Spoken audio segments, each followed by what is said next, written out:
ಸಾಧ್ಯಾಪ್ರಸಿದ್ಧೇನ ದೋಷ ಅಲ್ಲ ಅಂತ, ಅದು ಕೇವಲ ವ್ಯತಿರೇಕಿ ಆಗಿದೆ ಆದ್ದರಿಂದಾಗಿ ಸಾಧ್ಯಾಪ್ರಸಿದ್ಧ ದೋಷ ಅಲ್ವೋ, ಅಥವಾ ದೂಷಣತ್ವೋಪಯುಕ್ತವಾದಂತಹ ವ್ಯಾಪ್ತಿ ವಿಘಟಕತ್ವ ಮತ್ತು ಪಕ್ಷಧರ್ಮತಾ ವಿಘಟಕತ್ವ ಇಲ್ಲ, ವ್ಯಾಪ್ತಿ ಪಕ್ಷಧರ್ಮತಾಗಳೇ ಇದೆ ಆದ್ದರಿಂದಾಗಿ ಸಾಧ್ಯಾಪ್ರಸಿದ್ಧ ದೋಷ ಇಲ್ಲ ಅಂತ ಹೇಳ್ತೀರೋ ಅಂತ ಎರಡು ವಿಕಲ್ಪ ಮಾಡುತ್ತೇವೆ. ಮೊದಲನೇದು ಸರಿಯಲ್ಲ, ಕೇವಲ ವ್ಯತಿರೇಕಿ ಆಗಿರೋದ್ರಿಂದಲೇ ಸಾಧ್ಯಾಪ್ರಸಿದ್ಧ ದೋಷ ಅಲ್ಲ ಅಂತ ಹೇಳಿ ಬರೋದಿಲ್ಲ. ಯಾಕೆ ಅಂತಂದ್ರೆ ಆ ದೂಷಣತ್ವಕ್ಕೆ ಉಪಯುಕ್ತವಾದದ್ದು ಕೇವಲ ವ್ಯತಿರೇಕಿತ್ವ ಎನ್ನುವಂಥದ್ದಲ್ಲ, ಆದ್ದರಿಂದ ಹೇಳಿಕ್ಕೆ ಬರೋದಿಲ್ಲ. ಇನ್ನು ವ್ಯಾಪ್ತಿ ವಿಘಟಕತ್ವ ಮತ್ತು ಪಕ್ಷಧರ್ಮತಾ ವಿಘಟಕತ್ವ ಇಲ್ಲ ಆದ್ದರಿಂದಾಗಿ ಸಾಧ್ಯಾಪ್ರಸಿದ್ಧ ದೋಷ ಅಂತ ಹೇಳ್ತೇವೆ ಅಂತಂದ್ರೆ ಅದು ಕೂಡ ಸರಿಯಲ್ಲ. ಯಾಕೆ ಅಂತಂದ್ರೆ ನಾವು ಹಿಂದೆನೇನೆ ವ್ಯಾಪ್ತಿನೂ ಇಲ್ಲ ಪಕ್ಷಧರ್ಮತಾನೂ ಇಲ್ಲ ಅಂತ ಹೇಳಿವೆ, ಆದ್ದರಿಂದಾಗಿ ದೂಷಣತ್ವಕ್ಕೆ ಉಪಯುಕ್ತವಾದಂತಹ ವ್ಯಾಪ್ತಿ ವಿಘಟಕತ್ವ ಪಕ್ಷಧರ್ಮತಾ ವಿಘಟಕತ್ವ ಇದ್ದಾಗ ಸಾಧ್ಯಾಪ್ರಸಿದ್ಧ ದೋಷ ಹಾಗೆ ಆಗತ್ತೆ ಹೊರತು ಆಗಲ್ಲ ಅಂತ ಹೇಳಿಕ್ ಬರೋದಿಲ್ಲ ಅಂತ ಹೇಳಿದ್ವಿ. ಅದಕ್ಕೆ ಅವರ ಪ್ರಶ್ನೆ ಏನು ಅಂತಂದ್ರೆ, ನೋಡ್ರಿ ನೀವು ಪಕ್ಷಧರ್ಮತಾ ವಿಘಟಕತ್ವ ಇಲ್ಲದೆ ಇದ್ದಾಗ ಅಂತ ಹೇಳ್ತಾ ಇದ್ದೀರಿ, ಯಾವುದಕ್ಕೆ ಅಂತ ಅದೇ ಪಕ್ಷಧರ್ಮತಾ ವಿಘಟಕ ಸಾಧ್ಯಾಪ್ರಸಿದ್ಧ ದೋಷ ಯಾವಾಗ ಆಗತ್ತೆ ಯಾವಾಗ ಆಗಲ್ಲ ಅಂತಂದ್ರೆ, ಒಂದು ವೇಳೆ ವ್ಯಾಪ್ತಿ ವಿಘಟಕತ್ವ ಪಕ್ಷಧರ್ಮತಾ ವಿಘಟಕತ್ವ ಎನ್ನುವಂತಹದ್ದು ಇಲ್ಲ ಅಂತಾದ್ರೆ ದೋಷಕ್ಕೆ, ಅಂದ್ರೆ ಸಾಧ್ಯಾಪ್ರಸಿದ್ಧ ದೋಷ ಇದ್ದಾಗ ವ್ಯಾಪ್ತಿ ವಿಘಟಕತ್ವನೇ ಇಲ್ಲ ಪಕ್ಷಧರ್ಮತಾ ವಿಘಟಕತ್ವನೇ ಇಲ್ಲ, ಕಿಂತು ವ್ಯಾಪ್ತಿ ಪಕ್ಷಧರ್ಮತಾಗಳೇನೇ ಇದೆ, ಆದ್ದರಿಂದಾಗಿ ಸಾಧ್ಯಾಪ್ರಸಿದ್ಧ ದೋಷ ಆಗಲ್ಲ ಅಂತ ಹೇಳಬೇಕು. ಆದರೆ ಪ್ರಕೃತ ದೂಷಣತ್ವ ಉಪಯುಕ್ತ ದೋಷ ಅನಿರಾಸೆ ಸತಿ ಎಂಬುದಾಗಿ ಹೇಳಿದ್ದಾರೆ. ಅಂದ್ರೆ ವ್ಯಾಪ್ತಿ ವಿಘಟಕತ್ವ ಪಕ್ಷಧರ್ಮತಾ ವಿಘಟಕತ್ವವನ್ನು ನೀವು ನಿರಾಕರಣೆ ಮಾಡಬೇಕಿತ್ತು, ಆದರೆ ನಿರಾಕರಣೆ ಮಾಡಲಿಲ್ಲ. ಅಲ್ಲಿಗೆ ವ್ಯಾಪ್ತಿ ವಿಘಟಕತ್ವನೇ ಇದೆ ಪಕ್ಷಧರ್ಮತಾ ವಿಘಟಕತ್ವನೇ ಇದೆ, ಆದ್ದರಿಂದಾಗಿ ತದುಪಯುಜ್ಯವಾದಂತಹ ದೂಷಣತ್ವ ಎನ್ನುವಂತಹದ್ದು ಅಪ್ರಸಿದ್ಧ ವಿಶೇಷಣದಾಕಿ ಇದ್ದೇ ಇದೆ, ಆದ್ದರಿಂದಾಗಿ ಸಾಧ್ಯಾಪ್ರಸಿದ್ಧ ದೋಷ ಹಾಗೆ ಆಗತ್ತೆ ಎಂಬುದಾಗಿ ಹೇಳಿದ್ವಿ. ಅದಕ್ಕೆ ಅವ್ರು ಏನು ಹೇಳ್ತಾರೆ ಅಂತ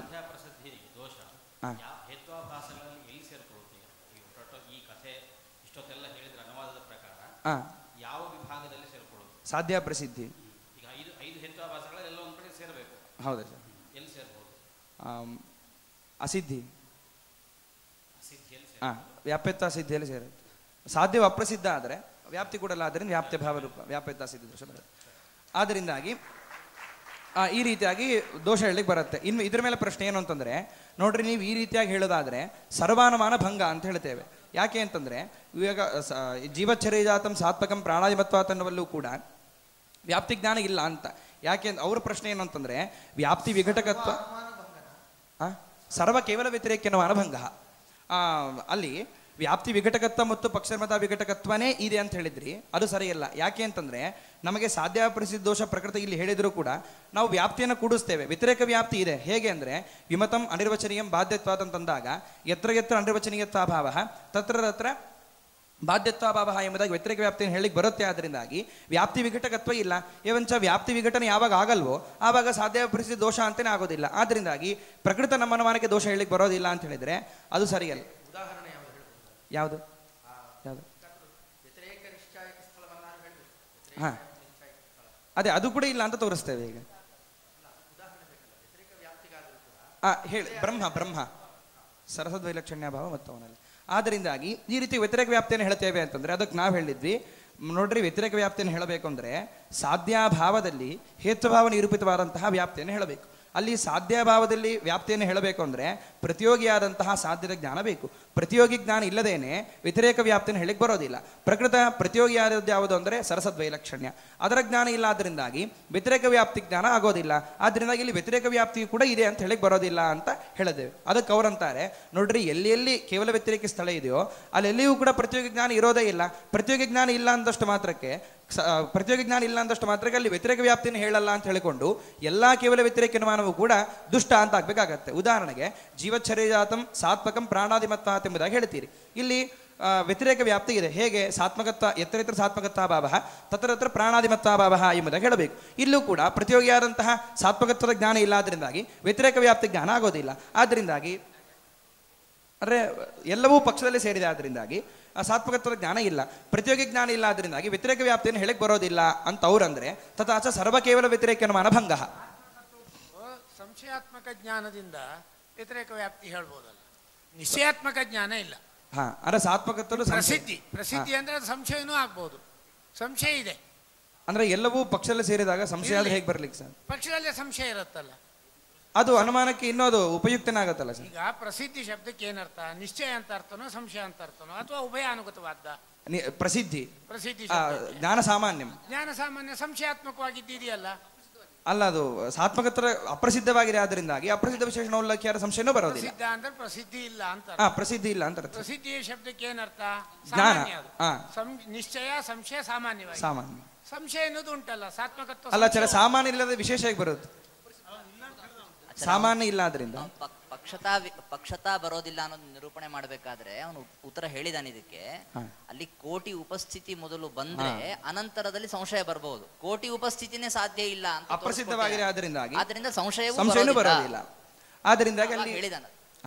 ಆದ್ದರಿಂದ ಪ್ರತಿಯೋಗಿ ಜ್ಞಾನ ಇಲ್ಲ, ಆದ್ದರಿಂದಾಗಿ ಅಲ್ಲೂ ಕೂಡ ವ್ಯತಿರೇಕ ವ್ಯಾಪ್ತಿ ಜ್ಞಾನ ಆಗೋದಿಲ್ಲ. ಆದ್ದರಿಂದಾಗಿ ಸರ್ವಕೇವಲ ವ್ಯತಿರೇಕ ಅನುಮಾನ ಭಂಗ ಎಂಬುದಾಗಿ ಅವರು ಉಪಪಾದನೆ ಮಾಡಿದರೆ ಅದಕ್ಕೆ ನಾವು ಹೇಳ್ತೇವೆ, ಇಲ್ಲ, ಪ್ರತಿಯೋಗಿಯ ಜ್ಞಾನ ಸಾಮಾನ್ಯತಃ ಪ್ರತಿಯೋಗಿ ತಿಳಿದರೂ ಕೂಡ ತರಭಾವಗಳಿಗೆ ವ್ಯಾಪ್ತಿಯನ್ನು ಹೇಳಬಹುದು. ಪ್ರಕೃತ ಸಾತ್ಮಕತ್ವ ಜೀವಚ್ಛರೀರಜಾತಂ ಸಾತ್ಮಕಂ ಪ್ರಾಣಾದಿಮತ್ವಾತ್ ಅಂತ ಹೇಳಿದಾಗ ಅಲ್ಲಿ ನಿರಾತ್ಮಕತ್ವಂ ಕಿಂಚಿನಿಷ್ಠ ಅತ್ಯಂತಾಭಾವ ಪ್ರತಿಯೋಗಿ ಧರ್ಮತ್ವಾತ್ ಎಂಬುದಾಗಿ ಹೇಳಿದಾಗ ಕಿಂಚಿನಿಷ್ಠ ಅತ್ಯಂತಾಭಾವ ಪ್ರತಿಯೋಗಿ ಅಂದರೆ ನಿರಾತ್ಮಕತ್ವವತಿ ಪ್ರದೇಶೆ ನಿರಾತ್ಮಕತ್ವವತಿ ಪ್ರದೇಶೆ ಸಾತ್ಮಕತ್ವಂ ನಾಸ್ತಿ ಎಂಬುದಾಗಿ ಹೇಳ್ತೇವೆ. ಅಲ್ಲಿಗೆ ಪ್ರತಿಯೋಗಿಯ ಸಾಮಾನ್ಯ ಜ್ಞಾನ ಇದೆ. ಏಂಚ ಸಾಮಾನ್ಯತಃ ಪ್ರತಿಯೋಗಿ ಜ್ಞಾನ ಆಯ್ತು, ಆದ್ದರಿಂದಾಗಿ ತದಭಾವಕ್ಕೆ ವ್ಯಾಪ್ತಿಯನ್ನು ಹೇಳಬಹುದು.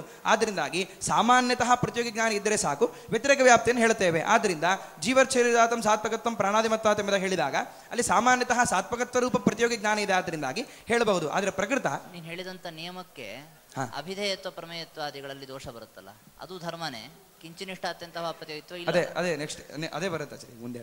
ಆದ್ದರಿಂದಾಗಿ ಈ ರೀತಿಯಾಗಿ ವ್ಯತಿರೇಕ ವ್ಯಾಪ್ತಿಯು ಅಲ್ಲಿ ಕೂಡಿಸಬಹುದು. ಆದರೆ ಇಲ್ಲಿ ಏನಾಗಿದೆ, ವಿಮತಂ ಅನಿರ್ವಚನೀಯಂ ಬಾಧ್ಯತ್ವಾದ ಅಂತ ಹೇಳಿದಾಗ ಇಲ್ಲಿ ಪ್ರತಿಯೋಗಿ ಯಾರು ಸರಸದ್ವೈಲಕ್ಷಣ್ಯ. ಆ ಸರಸದ್ವೈಲಕ್ಷಣ್ಯದ ಸಾಮಾನ್ಯ ಜ್ಞಾನವೂ ಇಲ್ಲ. ಆದ್ದರಿಂದಾಗಿ ಪ್ರತಿಯೋಗಿಯ ಸಾಮಾನ್ಯ ಜ್ಞಾನ ಎಲ್ಲಿ ಇರುತ್ತೋ ಆವಾಗ ಅದನ್ನು ಇಟ್ಟುಕೊಂಡು ನಾವು ವ್ಯತಿರೇಕ ವ್ಯಾಪ್ತಿಯನ್ನು ಕೂಡಿಸ್ತೇವೆ. ಎಲ್ಲಿ ಪ್ರತಿಯೋಗಿ ಜ್ಞಾನದ ಸಾಮಾನ್ಯ ಜ್ಞಾನವೂ ಇಲ್ಲ, ಪ್ರತಿಯೋಗಿಯು ಸಾಮಾನ್ಯತಃ ತಿಳಿದಿಲ್ವೋ ಅಲ್ಲಿ ಆ ಅನುಮಾನವು ದುಷ್ಟ ಅಂತ ಹೇಳ್ತೇವೆ. ಪ್ರಕೃತ ಇಲ್ಲಿ ಪ್ರತಿಯೋಗಿಯ ಸಾಮಾನ್ಯ ಜ್ಞಾನ ಇಲ್ಲ, ಆದ್ದರಿಂದಾಗಿ ತರಭಾವಗಳಿಗೆ ವ್ಯಾಪ್ತಿಯನ್ನು ಹೇಳಿ ಬರೋದಿಲ್ಲ. ಏವಂಚ ಪ್ರಯೋಗ ಮಾಡ್ತಾ ಇದ್ದೇವೆ ಅಂದ್ರೆ ಅರ್ಥಭೂತ ಶಬ್ದ ರಚನಾ ನಾವು ಇಲ್ಲಿ ಪದ ಪ್ರಯೋಗ ಮಾಡ್ತಾ ಇದ್ದೀವಿ ಅಂದ್ರೆ ಜ್ಞಾನ ಇದ್ದೇ ಇದೆ. ಸತ್ವಲಕ್ಷಣ ಜ್ಞಾನ ಇಲ್ಲ ಅಥವಾ ಸಾತ್ಮಕತ್ವ ಜ್ಞಾನ ಇಲ್ಲ ಅಂತಂದ್ರೆ ಏನು ಅಭಿಪ್ರಾಯ? ಅಂದ್ರೆ ಪಕ್ಷದಲ್ಲಿ ವೃತ್ತಿಯಾಗಿ ಜ್ಞಾನ ಬರಬೇಕಲ್ಲ, ಸಾಮಾನ್ಯ ಸ್ಥಳ ಇಲ್ಲ ಅಂತ. ಸರಿ, ನಿಶ್ಚಾಯಕ ಸ್ಥಳ ಇಲ್ಲ. ಆದ್ದರಿಂದಾಗಿ ಏವಂಚ ಅಲ್ಲಿ ನಿಮ್ಮ ಅನುಮಾನವು ದುಷ್ಟ. ಯಾಕೆಂದ್ರೆ ಯತ್ರ ಸರಸದ್ವೈಲಕ್ಷಣ್ಯ ಭಾವ ತತ್ರ ಬಾಧ್ಯತ್ವ ಭಾವ ಅಂತ ಹೇಳಬೇಕು. ಪ್ರತಿಯೋಗಿಯ ಸಾಮಾನ್ಯ ಜ್ಞಾನ ಇಲ್ಲ, ಆದ್ದರಿಂದಾಗಿ ಏವಂಚ ವ್ಯತಿರೇಕ ವ್ಯಾಪ್ತಿ ಹೇಳಲಿಕ್ಕೆ ಬರೋದಿಲ್ಲ. ತಥಾಚ ಸಾಧ್ಯ ಪ್ರಸಿದ್ಧ ದೋಷ ಇದ್ದೇ ಇದೆ ಎಂಬುದಾಗಿ ನಾವು ಉಪಪಾದನೆ ಮಾಡಿದ್ವಿ.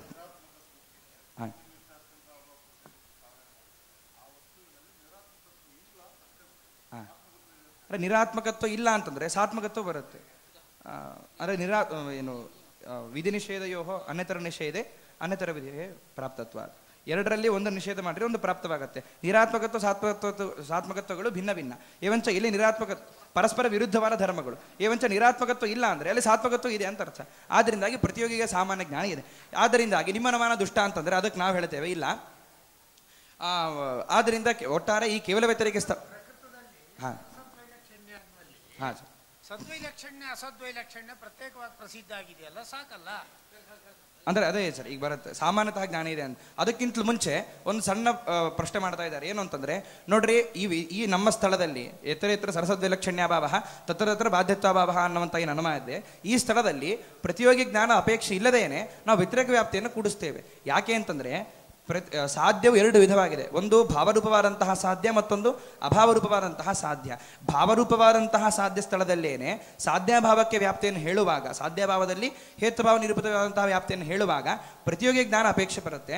ಯಾವಾಗ ಸಾಧ್ಯವು ಅಭಾವರೂಪವಾಗಿರುತ್ತೋ ಆವಾಗ ಅಭಾವಭಾವ ಭಾವ ಏವ, ಆದ್ದರಿಂದಾಗಿ ಪ್ರತಿಯೋಗಿ ಜ್ಞಾನ ಅಪೇಕ್ಷೆ ಇಲ್ಲ. ಉದಾಹರಣೆಗೆ ಇದಂ ಜ್ಞಾನಂ ಅಪ್ರಮಾಣಂ ಅಸಮರ್ಥ ಪ್ರವೃತ್ತಿ ಜನಕತ್ವಾತ್ ಅಂತ ಹೇಳಿದಾಗ ಅಲ್ಲಿ ಸಾಧ್ಯ ಯಾವುದಂತಂದ್ರೆ ಪ್ರಾಮಾಣ್ಯಾಭಾವ.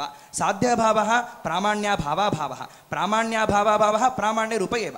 ಪ್ರಾಮಾಣ್ಯ ವ್ಯಾಪ್ತಿಯೇ ಅಸ್ತಿ, ಅಲ್ಲಿ ಪ್ರತಿಯೋಗಿ ಜ್ಞಾನ ಅಪೇಕ್ಷೆ ಇಲ್ಲ, ಆದ್ರೂ ವ್ಯತಿರೇಕ ವ್ಯಾಪ್ತಿಯನ್ನು ಹೇಳ್ತೇವೆ. ಹಾಗೆ ಇಲ್ಲೂ ಕೂಡ ಸರಸದ್ವೈಲಕ್ಷಣ್ಯಂ ಸಾಧ್ಯಂ, ಸರಸದ್ವೈಲಕ್ಷಣ್ಯಂ ನಾಮ ಅಭಾವರೂಪಂ, ಅಭಾವಾಭಾವ ಭಾವಯವ ಇತಿ ಕೃತ್ವಾ ಸರಸದ್ವೈಲಕ್ಷಣ್ಯಾಭಾವ ಸತ್ವರೂಪಂ ತಥಾಚ ಪ್ರತಿಯೋಗಿ ಜ್ಞಾನಂ ವಿನಾಪಿ ಸುಷಕೋ ವ್ಯಾಪ್ತಿಗ್ರಹ ಭವತಿ. ಆದ್ದರಿಂದಾಗಿ ಪ್ರತಿಯೋಗಿ ಜ್ಞಾನ ಅಪೇಕ್ಷೆ ಇಲ್ಲದೇನೆ ವ್ಯತಿರೇಕ ವ್ಯಾಪ್ತಿಯನ್ನು ನಾವು ಕೂಡಿಸ್ತೇವೆ ಅಂತಂದ್ರೆ ಅದು ಸರಿಯಲ್ಲ. ಯಾಕೆ ಅಂತಂದ್ರೆ ಯದ್ಯಪಿ ಅಭಾವಾಭಾವ ಭಾವಯವ ಅಂತ ಹೇಳಿಕೊಂಡು ಹೇಳಬಹುದು, ಆದ್ರೂ ಪ್ರಕೃತಿಯಲ್ಲಿ ಏನಾಗಿದೆ ಅಂತಂದ್ರೆ ನಾವು ಸಾಧ್ಯಾಭಾವದಲ್ಲಿ ನಾವು ಹೇತಭಾವ ನಿರೂಪಿತವಾದಂತಹ ವ್ಯಾಪ್ತಿಯನ್ನು ಹೇಳ್ತೇವೆ. ಹೇಳಬೇಕು ಅಂತಂದ್ರೆ ಸಾಧ್ಯಾಭಾವದ ಜ್ಞಾನ ಬೇಕು. ಪ್ರತಿಷೇಧಾಕಾರ ಬುದ್ಧೇ ಅನಿವಾರಣಾತ್ ಅಂತ ಹೇಳಿದ್ರಿಂದ ಪ್ರತಿಷೇಧ ನಾಮ ಅಭಾವ ನಾಮ ಸಾಧ್ಯಾಭಾವ, ಆಕಾರಃ ನಾಮ ಪ್ರಕಾರಃ ಇತ್ಯರ್ಥಃ ತಥಾ ಚ ಸಾಧ್ಯಾಭಾವತ್ವಂ ಪ್ರಕಾರಃ ಪ್ರತಿಷೇಧಾಕಾರ ಬುದ್ಧೇಃ ನಾಮ ಸಾಧ್ಯಾಭಾವತ್ವ ಪ್ರಕಾರಕ ಬುದ್ಧೇಃ ಅನಿವಾರಣಾತ್ ನಾಮ ಸಾಧ್ಯಾಭಾವತ್ವ ಪ್ರಕಾರಕ ಜ್ಞಾನಂ ಯದಿ ಸ್ಯಾತ್ ತರ್ಹೇವ ಸಾಧ್ಯಾಭಾವೇ ಹೇತುಭಾವ ನಿರೂಪಿತ ವ್ಯಾಪ್ತಿ ಸಂಭವತಿ ತಥಾ ಚ ಸಾಧ್ಯಾಭಾವತ್ವ ಪ್ರಕಾರಕ ಜ್ಞಾನಂ ಅಪೇಕ್ಷಿತಂ ತಥಾ ಚ ಯದಿ ಸಾಧ್ಯಾಭಾವತ್ವ ಪ್ರಕಾರಕ ಜ್ಞಾನಂ ಸ್ಯಾತ್ ತರ್ಹಿ ಪ್ರತಿಯೋಗಿನಃ ಸಾಧ್ಯಸ್ಯ ಜ್ಞಾನಂ ಅಪೇಕ್ಷತೆ ಕುತಃ ಸದ್ಭ್ಯಾಂ ಅಧಿಕರಣ ಪ್ರತಿಯೋಗಿಭ್ಯಾಂ ಅಭಾವ ನಿರೂಪ್ಯತೆ ತಥಾ ಅದೇ ಸದ್ಭ್ಯಾಂ ಅಧಿಕರಣ ಪ್ರತಿಯೋಗಿ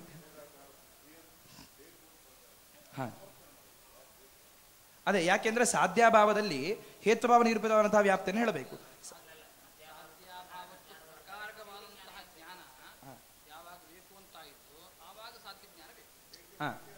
ಅಲ್ಲ ಸಾಧ್ಯಾಭಾವತ್ವ ಜ್ಞಾನ ಇಲ್ಲ ಅಂತಾದ್ರೆ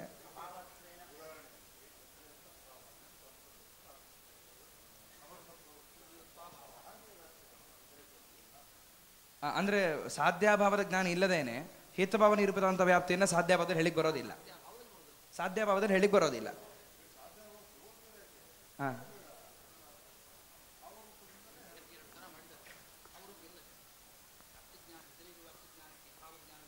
ಶ್ಯಾಮಾಚಾರ ಪ್ರಶ್ನೆ ಏನು ಅಂದ್ರೆ, ಎಲ್ಲಿ ಅಭಾವ ಅನ್ನೋದು ಅಂದ್ರೆ ಕಿಂಚಿತ್ ಅಭಾವದ ಅಭಾವ ಅನ್ನೋದು ಭಾವರೂಪ ಆಗಿಬಿಡತ್ತೋ ತಾದೃಶ ಸ್ಥಳದಲ್ಲಿ ಭಾವಯೋರೇವ ವ್ಯಾಪ್ತಿಗ್ರಹ ಆಗತ್ತೆ. ಆ ವ್ಯಾಪ್ತಿ ಜ್ಞಾನವನ್ನು ಕುರಿತು ಪ್ರತಿಷೇಧಾಕಾರ ಬುದ್ಧಿ ಬೇಡವಲ್ಲ ಅಂತ ಪ್ರಶ್ನೆ ಅವ್ರದ್ದು. ಅಲ್ಲ ಬೇಡ, ಆದ್ರೆ ಪ್ರಕೃತ ಅದೇ ಪ್ರಶ್ನೆ ಅಲ್ಲ ಆಚಾರ್ಯ ನಿಮ್ದು? ಆ ಪ್ರಶ್ನೆ ಇದೆ. ಈಗ ಘಟ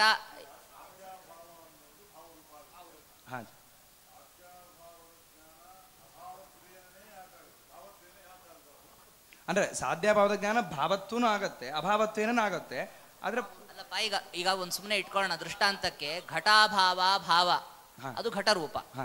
ಘಟ ಅನ್ನೋದು ಯಾವುದೋ ಒಂದು ಪಟಕ್ಕೆ ವ್ಯಾಪ್ಯವಾಗಿದೆ ಅಂತ ತಿಳಿಯೋದಕ್ಕೆ ಘಟವು ಘಟಾಭಾವ ಭಾವತ್ವೇನ ತಿಳಿಬೇಕು ಅಂತ ನಿಯಮ ಇದೆಯಾ ಇಲ್ವಲ್ಲ ಅಂತ ಅವ್ರ ಪ್ರಶ್ನೆ. ಅದಕ್ಕೆ ಉತ್ತರ ಹೇಳಬೇಕು.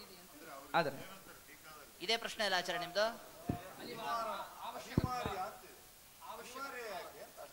ಅದೇ ಅನಿವಾರ್ಯ ಯಾಕೆ ಅಂದ್ರೆ ಅದೇ ಹೇಳಿದ್ರು, ಸಾಧ್ಯಾಭಾವದ ಜ್ಞಾನ ಇಲ್ಲದ ಹೊರತು ಹೇತುಭಾವ ನಿರೂಪಿತವಾದಂಥ ವ್ಯಾಪ್ತಿಯನ್ನ ಸಾಧ್ಯಾಭಾವದಲ್ಲಿ ಹೇಳಿಕ್ ಬರೋದಿಲ್ಲ. ಅವ್ರು ಪ್ರಶ್ನೆ ಕೇಳ್ತಿರೋದೇ ಸಾಧ್ಯಾಭಾವತ್ವ ಅಂತ ಅನ್ನೋದು ವ್ಯಾಪ್ಯತಾವಚ್ಛೇದಕನೋ ಅಥವಾ ವ್ಯಾಪಕತಾವಚ್ಛೇದಕ ಆಗದೆಯೂ ಕೂಡ ಪ್ರಕಾರಾಂತ ಬೇರೆ ಯಾವುದೋ ರೂಪೇಣ ಬೇರೆ ಯಾವುದೋ ಒಂದು ಭಾವರೂಪವಾದಂತ ಧರ್ಮ ತಗೊಂಡು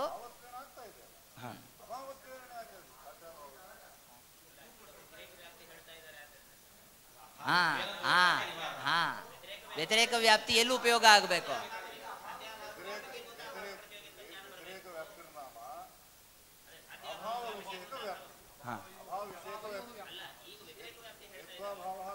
ಅದನ್ನೇ ಹೇಳ್ಕೊಡ್ತಾ ಇದ್ದಾರೆ.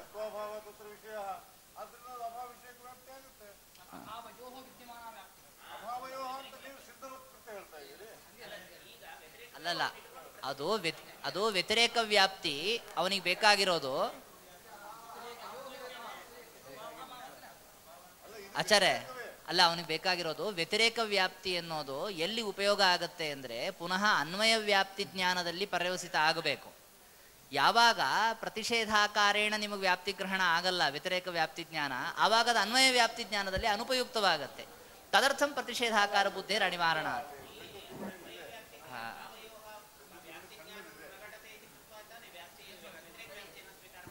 ಅದೇ ಏವಂಚ ಜ್ಞಾತಾಭ್ಯಾಂ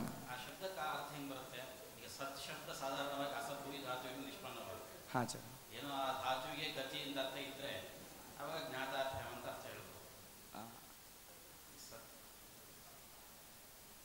ಅಂದರೆ ಕೇನ ಸಂಬಂಧೇನ ಅದು ಎಲ್ಲಿದೆ ಅಂತ ತೋರಿಸ್ಬೇಕು ಅವ್ರಿಗೆ. ಅಂದರೆ ಸತ್ವವಾಚನ ಅದು ನಿರೂಪಕ ಆಗಬೇಕಲ್ಲ ವಿಷಯ. ಅಧಿಕರಣ ಮತ್ತು ಪ್ರತಿಯೋಗಿಗಳು ನಿರೂಪಕ ಆಗಬೇಕಲ್ವಾ ಅಭಾವಕ್ಕೆ. ಎಲ್ಲಿ ಇದ್ದು ನಿರೂಪಕ ಆಗತ್ತೆ? ಅಲ್ಲ, ಅವರು ಸತ್ಶಬ್ದಕ್ಕೆ ಅದೇನೆ ಸದ್ಭ್ಯಾಮ್ ಅನ್ನೋದಕ್ಕೆ ಇರುವಂತಹ ಅಂತ ಅರ್ಥ. ಎಲ್ಲಿ ಯಾವ ಸಂಬಂಧೇನ ಇದ್ದುಕೊಂಡ್ರೆ ಅದು ನಿರೂಪಕ ಆಗತ್ತೆ ಅಂತ. ಅಂದ್ರೆ ಅಧಿಕರಣ ಮತ್ತು ಪ್ರತಿಯೋಗಿಗಳು ಎಲ್ಲಿ ಇದ್ದುಕೊಂಡು ಅಭಾವದ ಜ್ಞಾನ ಇದೆಯಲ್ಲ, ಅಭಾವದ ಜ್ಞಾನದಲ್ಲಿ ಪ್ರತಿಯೋಗಿ ಮತ್ತು ಅಧಿಕರಣ ಇವೆರಡು ಇದ್ರೆ ಅಲ್ಲಿ ಇದ್ದುಕೊಂಡು ಅಭಾವಕ್ಕೆ ನಿರೂಪಕ ಆಗತ್ತೆ. ಅಲ್ಲಿ ಯಾವ ಸಂಬಂಧ ವಿಷಯದ ಸಂಬಂಧೇನ ಅಧಿಕರಣ ಮತ್ತು ಪ್ರತಿಯೋಗಿ ಬೇಕು. ಆದ್ದರಿಂದಾಗಿ ಈ ರೀತಿಯಾಗಿ ನ್ಯಾಯ ಇದೆ. ಆದ್ದರಿಂದಾಗಿ ಪ್ರತಿಯೋಗಿ ಜ್ಞಾನದ ಅಪೇಕ್ಷೆ ಇದೆ. ಅಲ್ಲಿಗೆ ಪ್ರತಿಯೋಗಿಯ ಸಾಮಾನ್ಯ ಜ್ಞಾನ ಇಲ್ಲ ಅದರಿಂದಾಗಿ ಯಾವಾಗ ತದಾಚ ಪ್ರತಿಷೇಧಾಕಾರ ಬುದ್ಧಿ ಅನಿವಾರಣಾತ್ ಏವಂಚ ಸಾಧ್ಯಾಭಾವತ್ವ ಪ್ರಕಾರ ಸರಿ ವಿಷಯಿತಾ ಸಂಬಂಧ ಅಲ್ಲಿಗೆ ಪ್ರತಿಯೋಗಿ ಜ್ಞಾನ ಅಪೇಕ್ಷೆ ಇದೆ ಏವಂಚ ಪ್ರತಿಯೋಗಿಯಾದಂತಹ ಸರಸದ್ವೈಲಕ್ಷಣದ ಜ್ಞಾನ ಇಲ್ಲ ಆದ್ದರಿಂದಾಗಿ ಸಾಮಾನ್ಯತಃ ಜ್ಞಾತವಲ್ಲಾದ್ದರಿಂದಾಗಿ ಯಾವಾಗ ಪ್ರತಿಯೋಗಿ ಜ್ಞಾನ ಇಲ್ವೋ ಆವಾಗ ಅಭಾವಗಳಿಗೆ ವ್ಯಾಪ್ತಿಯನ್ನು ಹೇಳಕ್ಕೆ ಬರೋದಿಲ್ಲ. ತದಾಚ ವ್ಯತಿರೇಕ ವ್ಯಾಪ್ತಿರ್ ನಾಸ್ತಿ. ಆದ್ದರಿಂದಾಗಿ ಸಾಧ್ಯ ಪರಿಸ್ಥಿತಿ ದೋಷ ಇದ್ದೇ ಇದೆ ಅಂತ ಹೇಳಿದ್ರೆ ಅದಕ್ಕೆ ಅವ್ರು ಹೇಳ್ತಾರೆ ಇಲ್ಲ, ಪ್ರತಿಯೋಗಿಯಾದಂತಹ ಸರಸದ್ವೈಲಕ್ಷಣ್ಯವು ಸಾಮಾನ್ಯತಃ ಜ್ಞಾತ ಅಂತ ಹೇಳ್ತೇವೆ. ಹೇಗೆ ಅಂದರೆ ಸತ್ವಾಸತ್ವೇ ಕಿಂಚಿನಿಷ್ಠ ಅತ್ಯಂತಾಭಾವ ಪ್ರತಿಯೋಗಿನಿ ಧರ್ಮತ್ವ ರೂಪರಸವತ್ ಎಂಬುದಾಗಿ. ರೂಪರಸಯೋ ಧರ್ಮತ್ವಮಸ್ತಿ ತತ್ರ ಕಿಂಚಿನಿಷ್ಠ ಅತ್ಯಂತಾಭಾವ ಪ್ರತಿಯೋಗಿತ್ವಂ ಸಾಧ್ಯತೆ. ಕಥಂ ಕಿಂಚಿನ್ನಿಷ್ಠೆ ಆಕಾಶೆ ರೂಪಂ ನಾಸ್ತಿ ರಸೋ ನಾಸ್ತಿ ತದಾಚ ರೂಪಾಭಾವ ರಸಾಭಾವಶ್ಚ ವರ್ತೇತಿ ಕೃತ್ವ ಕಿಂಚಿನ್ನಿಷ್ಠ ಅತ್ಯಂತಾಭಾವ ಪ್ರತಿಯೋಗಿತ್ವಂ ರೂಪರಸಯೋ ವರ್ತತೆ. ತಥೈವ ಸತ್ವಾಸತ್ ಕಿಂಚಿನ್ನಿಷ್ಠೆ ಕಿಂಚಿನ್ ನಾಮ ಆಕಾಶ ತಸ್ಮಿನ್ ರೂಪಂ ನಾಸ್ತಿ ರಸೋಪಿ ನಾಸ್ತಿ. ಕಿಂಚಿನ್ನಿಷ್ಠ ಯಃ ಅತ್ಯಂತಾಭಾವ ಅಂದ್ರೆ ಕಿಂಚಿನ್ನಿಷ್ಠ ಯಃ ರೂಪಾಭಾವ ರಸಾಭಾವಶ್ಚ. ಕಿಂಚಿನ್ನಿಷ್ಠ ಯಃ ಅತ್ಯಂತಾಭಾವ ರೂಪಾಭಾವ ರಸಾಭಾವಶ್ಚ. ಚಕಾರ ಹಾಕಿ ದ್ವಿವಚನ ಹೇಳಲಿಲ್ಲ ಅಷ್ಟೇ. ಸಮಾಸ ಮಾಡ್ಬೇಕಾದ್ರೆ ನೀವು ಹೆಂಗ್ ಸಮಾಸ ಕಿಂಚಿನ್ನಿಷ್ಠ ಅತ್ಯಂತಾಭಾವ ಪ್ರತಿಯೋಗಿ ಅಂತ ಹೇಳ್ಬೇಕಾದ್ರೆ ಪ್ರತಿಯೋಗಿನಿ ಅಂತ ಹೇಳ್ಬೇಕಲ್ವಾ? ಹೌದು, ಆವಾಗ ದ್ವಿವಚನ ತಗೊಳ್ಬೇಕು. ಕಿಂಚಿನಿಷ್ಠವು ಅತ್ಯಂತಾಭಾವವು ತತ್ಪ್ರತಿಯೋಗಿನಿ ಇತ್ಯರ್ಥ. ತದಾಚ ಕಿಂಚಿನಿಷ್ಠ ಅತ್ಯಂತಾಭಾವ ಪ್ರತಿಯೋಗಿತ್ವಂ ರೂಪರಸಯೋ ವರ್ತತೆ. ತಥೈವ ಸತ್ವಾಸತ್ವಯೋ ಅಪಿ ಧರ್ಮತ್ವಾತ್ ಕಿಂಚಿನಿಷ್ಠ ಅತ್ಯಂತಾಭಾವಾಧಿಕರಣತ್ವಮಸ್ತಿ. ಹೇಗೆ ಅಂದರೆ ಪ್ರಪಂಚೆ ಸತ್ವಂ ನಾಸ್ತಿ ಅಸತ್ವಂ ನಾಸ್ತಿ ತದಾಚ ಏವಂಚ ಧರ್ಮಿ ವಿಶೇಷ ಅನಾಶ್ರಯತೆಯ ಈ ಸರಸದ್ವೈಲಕ್ಷಣ್ಯವಂತಾದರೂ ಸಿದ್ಧ ಆಯಿತು. ಆದ್ದರಿಂದಾಗಿ ಪ್ರತಿಯೋಗಿಯ ಸಾಮಾನ್ಯ ಜ್ಞಾನ ಇದೆ. ಆದ್ದರಿಂದಾಗಿ ನಂತರ ವಿಮತಂ ಅನಿರ್ವಚನಿಗೆ ಬಾಧ್ಯತ್ವ ಅನ್ನುವಂತಹ ಅನುಮಾನದಿಂದಾಗಿ ಜಗತ್ತಿಗೆ ನಾವು ಸರಸದ್ವೈಲಕ್ಷಣ ಸಾಧನೆ ಮಾಡ್ತೇವೆ ಅಂತಂದರೆ ಆವಾಗ ಈ ಅನುಮಾನ ಸರಿಯಲ್ಲ. ಏನು ಅಂತಂದರೆ ಸತ್ವಾಸತ್ವ ಕಿಂಚಿನಿಷ್ಠ ಅತ್ಯಂತ ಅಭಾವ ಪ್ರತಿಯೋಗಿನಿ ಧರ್ಮತ್ವ ಅಂತ ಹೇಳ್ತಾ ಇದ್ದೀರಿ. ಈ ಅನುಮಾನಕ್ಕೆ ಅನೇಕ ದೋಷಗಳಿದೆ. ಹೇಗೆ ಅಂದರೆ ಮೊದಲಿಗೆ ಅಭಿಧೇಯತ್ವದಲ್ಲಿ ವ್ಯಭಿಚಾರ ಬರುತ್ತೆ. ಹೇಗೆ ಅಂದರೆ ಅಭಿಧೇಯತ್ವವು ಧರ್ಮವಾಗಿದೆ. ಆದ್ದರಿಂದಾಗಿ ಧರ್ಮತ್ವಂ ಅಭಿಧೇಯತ್ವೇ ಅಸ್ತಿ ತತ್ರ ಕಿಂಚಿನಿಷ್ಠ ಅತ್ಯಂತಾಭಾವ ಪ್ರತಿಯೋಗಿತ್ವಂ ಅಂತ ಹೇಳಿ ಬರೋದಿಲ್ಲ. ಒಂದೇ ಧರ್ಮ ತಗೋಬಾರದು, ಎರಡು ತಗೋಬೇಕು. ಅದಕ್ಕೆ ಅಭಿಧೇಯತ್ವಾದಿ ಅಂತ ಆದಿ ಪದ ಇದೆ. ಅಭಿಧೇಯತ್ವಂ ಪ್ರಮೇಯತ್ವಾದಿ. ಯಾಕೆಂದ್ರೆ ಧರ್ಮದ್ವಯವನ್ನ ತಗೊಂಡೇ ಹೇಳ್ತಾ ಇರೋದು ಅತ್ಯಂತಾಭಾವ ಪ್ರತಿಯೋಗಿತ್ವ. ಎರಡನ್ನೇ ತಗೊಂಡೇ ಹೇಳ್ತಾರೆ. ಕಿಂಚಿನಿಷ್ಠವೋ ಅತ್ಯಂತಾಭಾವ ಅಂತ ಹೇಳಿದ್ರಿಂದಾಗಿ ಅಭಿಧೇಯತ್ವದ ಜೊತೆಗೆ ಪ್ರಮೇಯತ್ವನ ಇಟ್ಟುಕೊಂಡು ಅಭಿಧೇಯತ್ವ ಪ್ರಮೇಯತ್ವೇ ನಾಸ್ತಿ ಅಂತ ಹೇಳಬೇಕು. ಆದರೆ ಈ ರೀತಿಯಾಗಿ ಹೇಳಿಬಿಟ್ರೆ ಆವಾಗ ವ್ಯಭಿಚಾರ ಹೇಗೆ ಅಂತಂದರೆ ಕಿಂಚಿನಿಷ್ಠ ಅತ್ಯಂತಾಭಾವ ಪ್ರತಿಯೋಗಿತ್ವ ಎನ್ನುವಂಥ ಸಾಧ್ಯ ಅಭಿಧೇಯತ್ವದಲ್ಲಿ ಇಲ್ಲ, ಅಭಿಧೇಯತ್ವಾದಿಗಳಲ್ಲಿ ಇಲ್ಲ. ಯಾಕೆ ಅಂತಂದರೆ ಅಭಿಧೇಯತ್ವಾದಿಕಂ ಕೇವಲಾನ್ವಯಿತ್ವಂ. ಕೇವಲಾನ್ವಯಿತ್ವಂ ನಾಮ ಅತ್ಯಂತಾಭಾವ ಅಪ್ರತಿಯೋಗಿತ್ವಂ. ಪ್ರಕೃತಿ ಅತ್ಯಂತಾಭಾವ ಪ್ರತಿಯೋಗಿತ್ವಂ ಸಾಧ್ಯಂ. ತದಾಚ ಅತ್ಯಂತಾಭಾವ ಪ್ರತಿಯೋಗಿತ್ವ ರೂಪ ಸಾಧ್ಯಾಭಾವವತಿ ಅಭಿಧೇಯತ್ವಾದೌ ಧರ್ಮತ್ವಸತ್ವಾತು ವ್ಯಭಿಚಾರ ದೋಷಃ ಅಂತ ಹೇಳಿದರು. ಅದರ ಪರಿಹಾರಕ್ಕಾಗಿ ಅವ್ರು ಏನಂದ್ರು ಅಂತಂದ್ರೆ ಇಲ್ಲ, ನಾವು ಪಕ್ಷದಲ್ಲೇ ಸೇರಿಸ್ತೇವೆ ಅಥವಾ ಪಕ್ಷ ತುಲ್ಯ ಅಂತ ಹೇಳ್ತೇವೆ ಅಂತಂದ್ರೆ ಆವಾಗ ವ್ಯಾಹತಿ ದೋಷ ಬರುತ್ತೆ. ಹೇಗೆ ಅಂತಂದ್ರೆ ಅಭಿಧೇಯತ್ವಾದಿಕಂ ಕಿಂಚಿನ್ನಿಷ್ಠ ಅತ್ಯಂತಾಭಾವ ಅಭಿಧೇಯತ್ವಂ ಕಿಂಚಿನ್ನಿಷ್ಠ ಅತ್ಯಂತಾಭಾವ ಪ್ರತಿಯೋಗಿ ಅಂತ ಹೇಳಬೇಕು. ಈ ರೀತಿಯಾಗಿ ಹೇಳಿಬಿಟ್ರೆ ವ್ಯಾಹತಿ. ಯಾಕೆ ಅಂತಂದ್ರೆ ಕಿಂಚಿತ್ ಶಬ್ದವನ್ನ ಉಚ್ಚಾರಣೆ ಮಾಡ್ತಾ ಆ ಶಬ್ದದಿಂದ ಅಭಿಧೇಯವಾದಂಥ ಪದಾರ್ಥವನ್ನು ಒಪ್ಪಿದ್ರಿ. ಅಲ್ಲಿಗೆ ಆ ಪದಾರ್ಥದಲ್ಲಿ ಅಭಿಧೇಯತ್ವವನ್ನು ಒಪ್ಪಿ ಅಲ್ಲೇನೆ ಅಭಿಧೇಯತ್ವಂ ನಾಸ್ತಿ ಅಂತ ನಿಷೇಧ ಮಾಡಿದರೆ ಅಂಗೀಕಾರ ಮಾಡಿ ಪುನಃ ಅದನ್ನು ನಿಷೇಧ ಮಾಡ್ತಾ ಇದ್ದೀರಾ. ಆದ್ದರಿಂದಾಗಿ ವ್ಯಾಹತಿ ಎನ್ನುವಂತಹ ದೋಷ ಇದ್ದೇ ಇದೆ ಎಂಬುದಾಗಿ ಹೇಳಿದರು. ಇನ್ನು ಅಷ್ಟೇ ಅಲ್ಲ, ನಾವು ಅದನ್ನು ಪಕ್ಷದಲ್ಲೇ ಸೇರಿಸ್ತೇವೆ ಅಂತ ಹೇಳ್ತಾ ಸಕಲ ಧರ್ಮಗಳನ್ನು ಪಕ್ಷವನ್ನಾಗಿ ಮಾಡ್ತೇವೆ. ಆವಾಗ ಅಭಿಧೇಯತ್ವಾದಿಗಳು ಕೂಡ ಅದರಲ್ಲೇ ಸೇರುತ್ತೆ. ಆದ್ದರಿಂದಾಗಿ ವ್ಯಭಿಚಾರ ದೋಷ ಬರೋದಿಲ್ಲ ಅಂತ ಹೇಳೋದಾದರೆ ಆವಾಗ ಮತ್ತೊಂದು ದೋಷ ಇದೆ. ಹೇಗೆ ಅಂದರೆ ಆವಾಗ ಅನುಮಾನ ಪ್ರಯೋಗ ಈ ರೀತಿಯಾಗಿ ಆಗುತ್ತೆ. ಸಕಲ ಧರ್ಮಾಹ ಕಿಂಚಿನಿಷ್ಠ ಅತ್ಯಂತಾಭಾವ ಪ್ರತಿಯೋಗಿನಃ ಧರ್ಮತ್ವ ಎಂಬುದು ಹೇಳಬೇಕು. ಈ ರೀತಿಯಾಗಿ ಹೇಳಿಬಿಟ್ರೆ ಸಕಲ ಧರ್ಮಾತ್ಯಂತಾಭಾವಾಧಿಕರಣತ್ವದಲ್ಲಿ ವ್ಯಭಿಚಾರ ಬರುತ್ತೆ. ಹೇಗೆ ಅಂತಂದರೆ ಧರ್ಮತ್ವ ಎನ್ನುವಂಥದ್ದು ಸಕಲ ಧರ್ಮಾತ್ಯಂತಾಭಾವಾಧಿಕರಣತ್ವದಲ್ಲಿ ಇದೆ. ಆದರೆ ಅಲ್ಲಿ ಕಿಂಚಿನಿಷ್ಠ ಅತ್ಯಂತಾಭಾವ ಪ್ರತಿಯೋಗಿತ್ವ ಎನ್ನುವಂಥದ್ದು ಇಲ್ಲ. ಏವಂಚ ಕಿಂಚಿನಿಷ್ಠ ಅತ್ಯಂತಾಭಾವ ಪ್ರತಿಯೋಗಿತ್ವಾಭಾವತಿ ಸಕಲ ಧರ್ಮಾತ್ಯಂತಾಭಾವಾಧಿಕರಣತ್ವೇ ಧರ್ಮತ್ವಸಿತತ್ವ ಅಥವಾ ವ್ಯಭಿಚಾರ ಅಂತಂದು. ಇಲ್ಲ, ಸಕಲ ಧರ್ಮಾತ್ಯಂತಾಭಾವಾಧಿಕರಣತ್ವಮಪಿ ಪಕ್ಷೇವ ಅಂತರ್ಭವತಿ ತಥಾಚ ತಸ್ಯಾಪಿ ಪಕ್ಷತ್ವೇ ಅದೀಗ ಅದೇ ಹೇಳ್ತೇವೆ. ಆದ್ದರಿಂದ ಅದನ್ನು ಪಕ್ಷದಲ್ಲಿ ಸೇರಿಸ್ತೇವೆ. ಆದ್ದರಿಂದಾಗಿ ದೋಷ ಬರೋದಿಲ್ಲ ಅಂತ ಹೇಳೋದಾದ್ರೆ ಆವಾಗ ಏನು ಹೇಳಬೇಕು? ಸಕಲ ಧರ್ಮ ಕಿಂಚಿನಿಷ್ಠ ಅತ್ಯಂತಾಭಾವ ಪ್ರತಿಯೋಗಿನಃ ಅಂತ ಹೇಳ್ತಾ ಅಲ್ಲಿ ಸಕಲ ಧರ್ಮಾತ್ಯಂತಾಭಾವಾಧಿಕರಣತ್ವವನ್ನು ಕೂಡ ಪಕ್ಷದಲ್ಲಿ ಸೇರಿಸಿರಾದ್ರಿಂದಾಗಿ ಕಿಂಚಿತ್ ಪದಾರ್ಥೆ ಸಕಲ ಧರ್ಮಾತ್ಯಂತಾಭಾವಾಧಿಕರಣತ್ವಂ ನಾಸ್ತಿ ನಾಮ ಏಕಸ್ಮಿನ್ ವಸ್ತುನಿ ಸಕಲ ಧರ್ಮಾತ್ಯಂತಾಭಾವಾಧಿಕರಣತ್ವಂ ನಾಸ್ತಿ ಅತಃ ತದತ್ಯಂತಾಭಾವ ಪ್ರತಿಯೋಗಿತ್ವಂ ಅಸ್ತಿ ಅಂತ ಸಾಧ್ಯ ಸಮನ್ವಯ ಮಾಡಬೇಕು. ಆದರೆ ಮಾಡ್ಲಿಕ್ಕೆ ಬರೋದಿಲ್ಲ. ಯಾಕೆ ಅಂತಂದ್ರೆ ಏಕಸ್ಮಿನ್ ವಸ್ತುನಿ ಸಕಲ ಧರ್ಮಾತ್ಯಂತಾಭಾವಾಧಿಕರಣತ್ವಂ ನಾಸ್ತಿ ಇತ್ಯುಕ್ತೋ ತರ್ಹಿ ಯದಿ ಸಕಲ ಧರ್ಮಾತ್ಯಂತಾಭಾವಾಧಿಕರಣತ್ವಂ ನಾಸ್ತಿ ತರ್ಹಿ ಏಕಸ್ಮಿನ್ನೇವ ವಸ್ತುನಿ ಸಕಲ ಧರ್ಮವತ್ವಂ ಆಪದ್ಯೇತ ತದಾಚ ನಿತ್ಯತ್ವಾನಿತ್ಯತ್ವೇ ಚೇತನತ್ವೇ ಎಲ್ಲವೂ ಕೂಡ ಈ ಎಲ್ಲ ಘಟತ್ವ ಪಟತ್ವ ಎಲ್ಲ ಧರ್ಮಗಳು ಕೂಡ ಒಂದರಲ್ಲಿ ಅಂಗೀಕಾರ ಮಾಡಬೇಕಾಗತ್ತೆ. ಆದ್ದರಿಂದಾಗಿ ವಿರೋಧ ದೋಷ ಬರುತ್ತೆ. ಆದ್ದರಿಂದಾಗಿ ಸಕಲ ಈ ರೀತಿಯಾಗಿ ಪರಿಹಾರ ಮಾಡ್ಕೊಳ್ಳಿಕ್ಕೆ ಬರೋದಿಲ್ಲ. ತಥಾಚ ಸಕಲ ಧರ್ಮಾತ್ಯಂತವಾದೀಕರಣತ್ವದಲ್ಲಿ ವ್ಯಭಿಚಾರ ಇದ್ದೇ ಇದೆ ಎಂಬುದಾಗಿ ನಿರೂಪಣೆ ಮಾಡಿದ್ವಿ. ಅಷ್ಟೇ ಅಲ್ಲ, ಅವಿರುದ್ಧತ್ವ ಎನ್ನುವಂತಹ ಉಪಾದಿಯು ಕೂಡ ಅನುಮಾನಕ್ಕಿದೆ. ಆದ್ದರಿಂದಾಗಿ ಯಾವಾಗ ಉಪಾಧಿ ದೋಷ ಬರುತ್ತೋ ಆವಾಗ ಸೋಪಾಧಿಕ ಹೇತು ವ್ಯಾಪ್ಯತ್ವ ಸಿದ್ಧ. ಆದ್ದರಿಂದಾಗಿ ವ್ಯಾಪ್ಯತ್ವ ಸಿದ್ಧ ಎನ್ನುವಂತಹ ದೋಷನೇ ಇದೆ. ಹೇಗೆ ಅಂತಂದ್ರೆ ಅವಿರುದ್ಧತ್ವಂ ಉಪಾಧಿ, ಅವಿರುದ್ಧತ್ವಂ ನಾಮ ಸಾಮಾನಾಧಿಕರಣ್ಯಂ ಇತ್ಯರ್ಥಃ. ಉಪಾಧಿ ಸಾಧ್ಯ ವ್ಯಾಪಕತ್ವ ಸ್ಥಿತಿ ಸಾಧನ ವ್ಯಾಪಕತ್ವಂ ಉಪಾಧಿ. ತಥಾಚ ದುರ್ಲಭ ಸ್ಯಾತ್ ಅಂತ.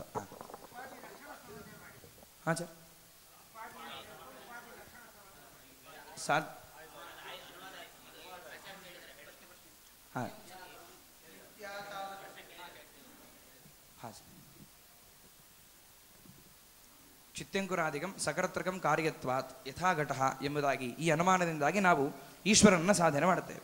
ಆದರೆ ಏವಂ ಸತಿ ಈಶ್ವರ ಸಿದ್ಧಿ ದುರ್ಲಭ ಸ್ಯಾತ್ ಅಂತ ಆಕ್ಷೇಪ. ಏನು ಏವಂ ಸ್ಥಿತಿ ಅಂತಂದರೆ, ಹಿಂದೆ ವಿಮತಂ ಅನಿರ್ವಚನೀಯಂ ಬಾಧ್ಯತ್ವ ವಿಮತಂ ಮಿಥ್ಯಾ ಬಾಧ್ಯತ್ವಾತ್ ಎಂಬುದಾಗಿ ಹೇಳಿದ್ರಿ. ಅಲ್ಲಿ ಮಿಥ್ಯಾತ್ವಂ ನಾಮ ಸಾಮಾನ್ಯಂ, ಅನಿರ್ವಚನೀಯ ಅಸದುಭಯ ಸಾಧಾರಣ ಮಿಥ್ಯಾತ್ವಂ. ತತ್ರ ಆಶ್ರಯ ಅನಿರ್ವಚನೀಯ ಇವ ನಾಸ್ತಿ ಇತಿ ಕೃತ್ವಾ ಅಸಿದ್ಧ ಆಶ್ರಯ ಸಾಧಾರಣಂ ನ ಸಿದ್ಧಂ ಭವತಿ. ಅತಃ ಮಿಥ್ಯಾತ್ವಂ ನಾಮ ಸಾಧಾರಣಧರ್ಮ ನಾಮ ಮಿಥ್ಯಾತ್ವಂ ನಾಮ ಅಸತ್ವರೂಪಮೇವ. ತಥಾಚ ಪ್ರಥಮಾನುಮಾನೇನ ಅಸತ್ವಂ ಸಿದ್ಧಂ, ದ್ವಿತೀಯಾನುಮಾನೇನ ಯಹ ಕರ್ತ ಸಹ ಅಸರ್ವಜ್ಞಃ ನೇದಮಸತ್ ಪ್ರತೀಯಮಾನತ್ವಾತ್ ಎಂಬುದಾಗಿ ಹೇಳ್ತಾ ಅಸತ್ವದ ನಿಷೇಧವನ್ನು ಮಾಡ್ತಾ ಇದ್ದೀರಿ. ಏವಂಚ ಪ್ರಥಮಾನುಮಾನದಿಂದಾಗಿ ಸಿದ್ಧವಾದಂತಹ ಅಸತ್ವವನ್ನೇ ಎರಡನೇ ಅನುಮಾನದಿಂದಾಗಿ ತದ್ಭಾವನ ಸಾಧನೆ ಮಾಡ್ತಾ ಇದ್ದೀರಾ. ಆದ್ದರಿಂದಾಗಿ ಸಾಧ್ಯಭಾವ ವ್ಯಾಪಕವಾಯಿತು. ಆದ್ದರಿಂದಾಗಿ ಈ ಅನುಮಾನ ಸಾಧ್ಯಭಾವನ ಸಾಧನೆ ಮಾಡ್ತಾ ಇದೆ. ಆದ್ದರಿಂದಾಗಿ ಸತ್ಪ್ರತಿಪಕ್ಷದ ದೋಷ ಬರುತ್ತೆ ಅಂತ ಹೇಳಿದ್ರಿ. ಹಾಗೆ ಹೇಳೋದಾದ್ರೆ ಚಿತ್ಯಂಕರಾಧಿಕಂ ಸಕರ್ತೃಂ ಕಾರ್ಯತ್ವಾತ್ ಅನ್ನುವಂತಹ ಅನುಮಾನವೂ ಕೂಡ ಸತ್ಪ್ರತಿಪಕ್ಷದ ದೋಷ ದುಷ್ಟವಾಗಿದೆ. ಆದ್ದರಿಂದಾಗಿ ಇದರಿಂದ ಈಶ್ವರ ಸಿದ್ಧಿ ಆಗೋದಿಲ್ಲ. ಹೇಗೆ ಅಂತಂದ್ರೆ, ಇಲ್ಲಿ ಚಿತ್ಯಂಕರಾಧಿಕಂ ಸಕರ್ತೃಂ ಕಾರ್ಯತ್ವಾತ್ ಎಂಬುದಾಗಿ ಅನುಮಾನ. ಇಲ್ಲಿ ಕರ್ತೃತ್ವ ಎಂಬುದು ಸಾಧಾರಣ. ಯಾವ ರೀತಿ ಮಿಥ್ಯಾತ್ವವು ಅನಿರ್ವಚನೀಯ ಅಸದುಭಯ ಸಾಧಾರಣವೋ ಹಾಗೆ ಕರ್ತೃತ್ವ ಉಭಯ ಸಾಧಾರಣ ಅಂತ ಹೇಳಬೇಕು. ಯಾವ ಉಭಯ ಸಾಧಾರಣ ಅಂದರೆ ಸರ್ವಜ್ಞ ಕರ್ತೃ ಅಸರ್ವಜ್ಞ ಕರ್ತೃ ಉಭಯ ಸಾಧಾರಣಂ ಕರ್ತೃತ್ವಂ. ಏವಂಚ ನಿರ್ವಿಶೇಷಸ್ಯ ಸಾಮಾನ್ಯಸ್ಯ ಪ್ರತ್ಯೇತಂ ಅಶಕ್ಯತ್ವಾತ್ ಪ್ರತಿಯೋಗಿ. ಆದ್ದರಿಂದಾಗಿ ವಿಶೇಷ ಹೇಳಬೇಕು. ಕರ್ತೃತ್ವ ವಿಶೇಷ ಯಾವುದು ಅಂತಂದ್ರೆ ಸರ್ವಜ್ಞತ್ವವು ಸರ್ವಜ್ಞತ್ವಂ ಕರ್ತೃತ್ವ ವಿಶೇಷ ಅಂತ ಹೇಳಿಕೊಂಡು ಪ್ರಥಮಾನುಮಾನದಿಂದ ನಿರ್ವಿಶೇಷಸ್ಯ ಸಾಮಾನ್ಯಸ್ಯ ಪ್ರತಿಪತ್ತಂ ಅಶಕ್ಯತ್ವಂ ಹೇಗೆ? ವಿಶೇಷರಹಿತವಾಗಿ ಸಾಮಾನ್ಯ ತೋರೋದಿಲ್ಲ. ವೃಕ್ಷ ಅಯಂ ವೃಕ್ಷ ವಿಶೇಷರಹಿತವಾಗಿ ಸಾಮಾನ್ಯ ತೋರುವುದಲ್ಲ. ಅಯಂ ವೃಕ್ಷ ಅಂದಾಗಲೂ ಕೂಡ ವೃಕ್ಷತ್ವ ರೂಪ ಅಲ್ಲ ಅಲ್ಲ ಅಲ್ಲ. ಇಲ್ಲಿ ವಿಶೇಷ ಶಬ್ದಕ್ಕೆ ಧರ್ಮಿ ಅಂತ ಅರ್ಥ ಇಟ್ಕೊಂಡು ಏನಾದ್ರು ಇಟ್ಕೊಳ್ಳಿ. ನಿರ್ವಿಶೇಷಸ್ಯ ಸಾಮಾನ್ಯಸ್ಯ ಪ್ರತಿಪತ್ತಂ ಅಶಕ್ಯತ್ವಂ ಅಂತ ನೀವು ಹೇಳಿದ್ರೆ ಅದು ಯಾವತ್ತೂ ವಿಶೇಷ ಧರ್ಮ ಪುರಸ್ಕಾರೇಣನೇ ತೋರಬೇಕು. ಸಾಮಾನ್ಯ ಧರ್ಮ ಪುರಸ್ಕಾರೇಣ ಜ್ಞಾನ ಬರಬಾರದು ಅಂತ ಆ ವಾಕ್ಯಕ್ಕೆ ಅರ್ಥ. ನಿರ್ವಿಶೇಷಸ್ಯ ಸಾಮಾನ್ಯಸ್ಯ ಪ್ರತಿಪತ್ತಂ ಅಶಕ್ಯತ್ವಾತ್ ಅಂತಂದ್ರೆ, ಆದ್ರೆ ಸಾಮಾನ್ಯಾಕಾರಣ ಎಲ್ಲೂ ಜ್ಞಾನ ಬರೋದೇ ಇಲ್ವ ನಮಗೆ? ದೂರಸ್ಥ ವೃಕ್ಷದ ಜ್ಞಾನ ಬರುತ್ತೆ. ಅದರಲ್ಲಿ ವಿಶೇಷಗಳು ಅನೇಕ ಇಲ್ಲಲ್ಲ. ಅಲ್ಲ ಇರ್ಲಿ. ಪ್ರಶ್ನೆ ಏನು ಅಂತಂದ್ರೆ, ಆ ವಾಕ್ಯದ ಮೇಲೆ ನನ್ನ ಪ್ರಶ್ನೆ, ವಾಕ್ಯಕ್ಕಿರೋ ಅರ್ಥ ಏನು? ನಿರ್ವಿಶೇಷ ಸಾಮಾನ್ಯಸ್ಯ ಪ್ರತಿಪತ್ತಂ ಅಶಕ್ಯತ್ವಾತ್ ಅಂತ. ಹಾಗೆ ಇಲ್ಲೂ ಕೂಡ ಅದಕ್ಕೆ ಅರ್ಥ ಏನದಕ್ಕೆ ಅಂದ್ರೆ ವಿಶೇಷ ರಹಿತವಾಗಿ ನಮಗೆ ಸಾಮಾನ್ಯದ ಜ್ಞಾನ ಆಗೋದಿಲ್ಲ, ಬರೋದೇ ಇಲ್ಲ ಅಂತ. ಆದ್ರೆ ಬರುತ್ತೋ ಇಲ್ವೋ ನನ್ನ ಪ್ರಶ್ನೆ. ಜ್ಞಾನ ಬರುತ್ತೆ. ಶಿಂಶುಪಾತ್ವಾದಿಗಳು ತೋರದೇನೆ ಅಂದ್ರೆ ಸಾಮಾನ್ಯ ಧರ್ಮತ್ವೇನ ಜ್ಞಾನ ಬರಬೇಕು ಅಂದ್ರೆ ವಿಶೇಷದ ಅಪೇಕ್ಷೆ ಇದೆ. ಆದ್ದರಿಂದಾಗಿ ಹಾಗೂ ಅಲ್ಲ, ಹಾಗಲ್ಲ. ಅಲ್ಲಿ ಏನು ಹೇಳಿದ್ದಾರೆ ಅಂತ ವ್ಯಾಖ್ಯಾನ ಮಾಡಿದರಲ್ಲಿ ಪ್ರವೃತ್ತಿ ಪ್ರಯೋಜಕ ಅಲ್ಲ. ಅದು ಕೇವಲ ಸಾಮಾನ್ಯ ಕಾರಣ ಜ್ಞಾನ ಬಂದೆ ಪ್ರವೃತ್ತಿ ಉಂಟು ಮಾಡಲ್ಲ.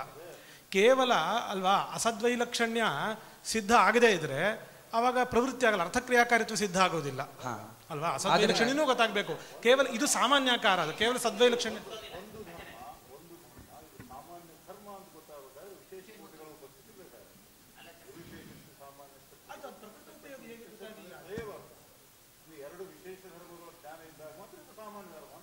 ಸಾಮಾನ್ಯ ಧರ್ಮವು ಸಾಮಾನ್ಯತ್ವೇನ ಗೊತ್ತಾಗಬೇಕು ಅಂದ್ರೆ ನೀವು ಹೇಳ್ತಾ ಇರೋದು. ಆದ್ರೆ ಅಲ್ಲಿರೋ ವಾಕ್ಯ ಏನು ಅಂತ ಅಲ್ಲ, ಅಲ್ಲಿರೋ ವಾಕ್ಯ ಏನು ಅಂತಂದ್ರೆ ಪ್ರತಿಪತ್ತಂ ಅಶಕ್ಯತ್ವ ಅಂತಿದೆ. ಜ್ಞಾನ ಬರ್ತಾ ಇದೆಯಲ್ಲ, ಅನುಭವ ಇದೆ ನಮಗೆ. ಆದ್ರಿಂದ ಪ್ರವೃತ್ತಿಪಯೋಗಿ ಅಲ್ಲ ಅಂತ ವ್ಯಾಖ್ಯಾನ ಮಾಡಬೇಕು. ಅವಾಗ ಪ್ರಕೃತ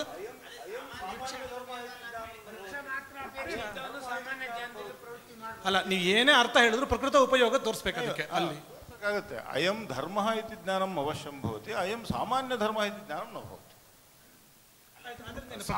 ಅಯಂ ಸಾಮಾನ್ಯ ಧರ್ಮ ಇತಿ ಜ್ಞಾನಂ ತದೈವ ಭವತಿ, यदि सः विशेषधर्म पुरस्कारेण यदि ज्ञायते तदा विशेषधर्मज्ञाने सत्येव ಅಲ್ಲ ಅಲ್ಲ ಸರಿ ಅಲ್ಲ ನಾನು ಹೇಳ್ತಾ ಇರೋದು ಅದು ಇಲ್ಲ ಅಂತ ಇಲ್ಲ. ಆದರೆ ಪ್ರಕೃತ ಉಪಯೋಗ ನೀವು ತೋರಿಸ್ಬೇಕು ಅಂದ್ರೆ ಇವಾಗ ಏನ್ ಜಿಜ್ಞಾಸೆ ಬರುತ್ತೆ ಅಂದ್ರೆ ಸದ್ವೈಲಕ್ಷಣ್ಯ ಸಾಧನೆ ಮಾಡಿ ಅಲ್ಲಿರೋ ವಾಕ್ಯ ಏನು, ನಿರ್ವಿಶೇಷಸ್ಯ ಸಾಮಾನ್ಯಸ್ಯ ಪ್ರತಿಪತ್ತು ಅಶಕ್ಯತ್ವಾತ್ ಅಂತಿದೆ ಅಲ್ವಾ. ಅಲ್ಲಿ ಸಾಮಾನ್ಯಸ್ಯ ಪ್ರತಿಪತ್ತು ಅಶಕ್ಯತ್ವಾತ್ ಅನ್ನೋ ವಾಕ್ಯಕ್ಕೇನೆ ಅವರ ಆಚಾರ್ಯರು ಅರ್ಥ ಹೇಳಿದ್ರು. ಸಾಮಾನ್ಯತ್ವೇನ ರೂಪೇಣ ಅಂದ್ರೆ ಕಿಂಚಿತ್ ವ್ಯಾಪಕ ರೂಪೇಣ ಒಂದು ಧರ್ಮದ ಜ್ಞಾನ ಆಗಬೇಕು ಅಂದ್ರೆ ವಿಶೇಷವಾದ ಧರ್ಮಗಳು ಇರಲೇಬೇಕು ಅಂತ ಹೇಳಿದ್ದಾರೆ.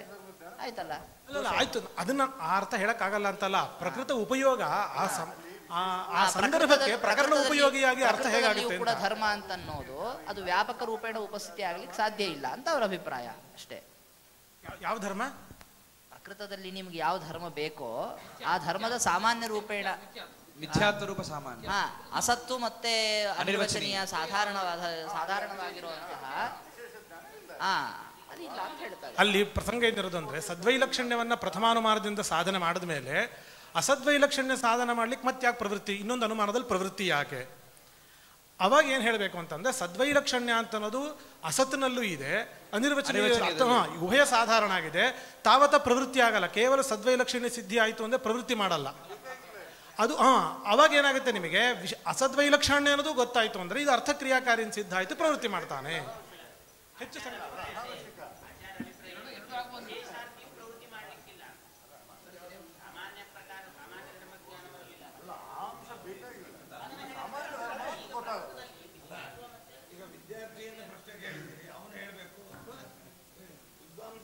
ಅದಕ್ಕೆ ಅಲ್ಲ ವ್ಯಾಖ್ಯಾನದಲ್ಲಿರೋದನ್ನ ನಾನು ಹೇಳಿದೆ.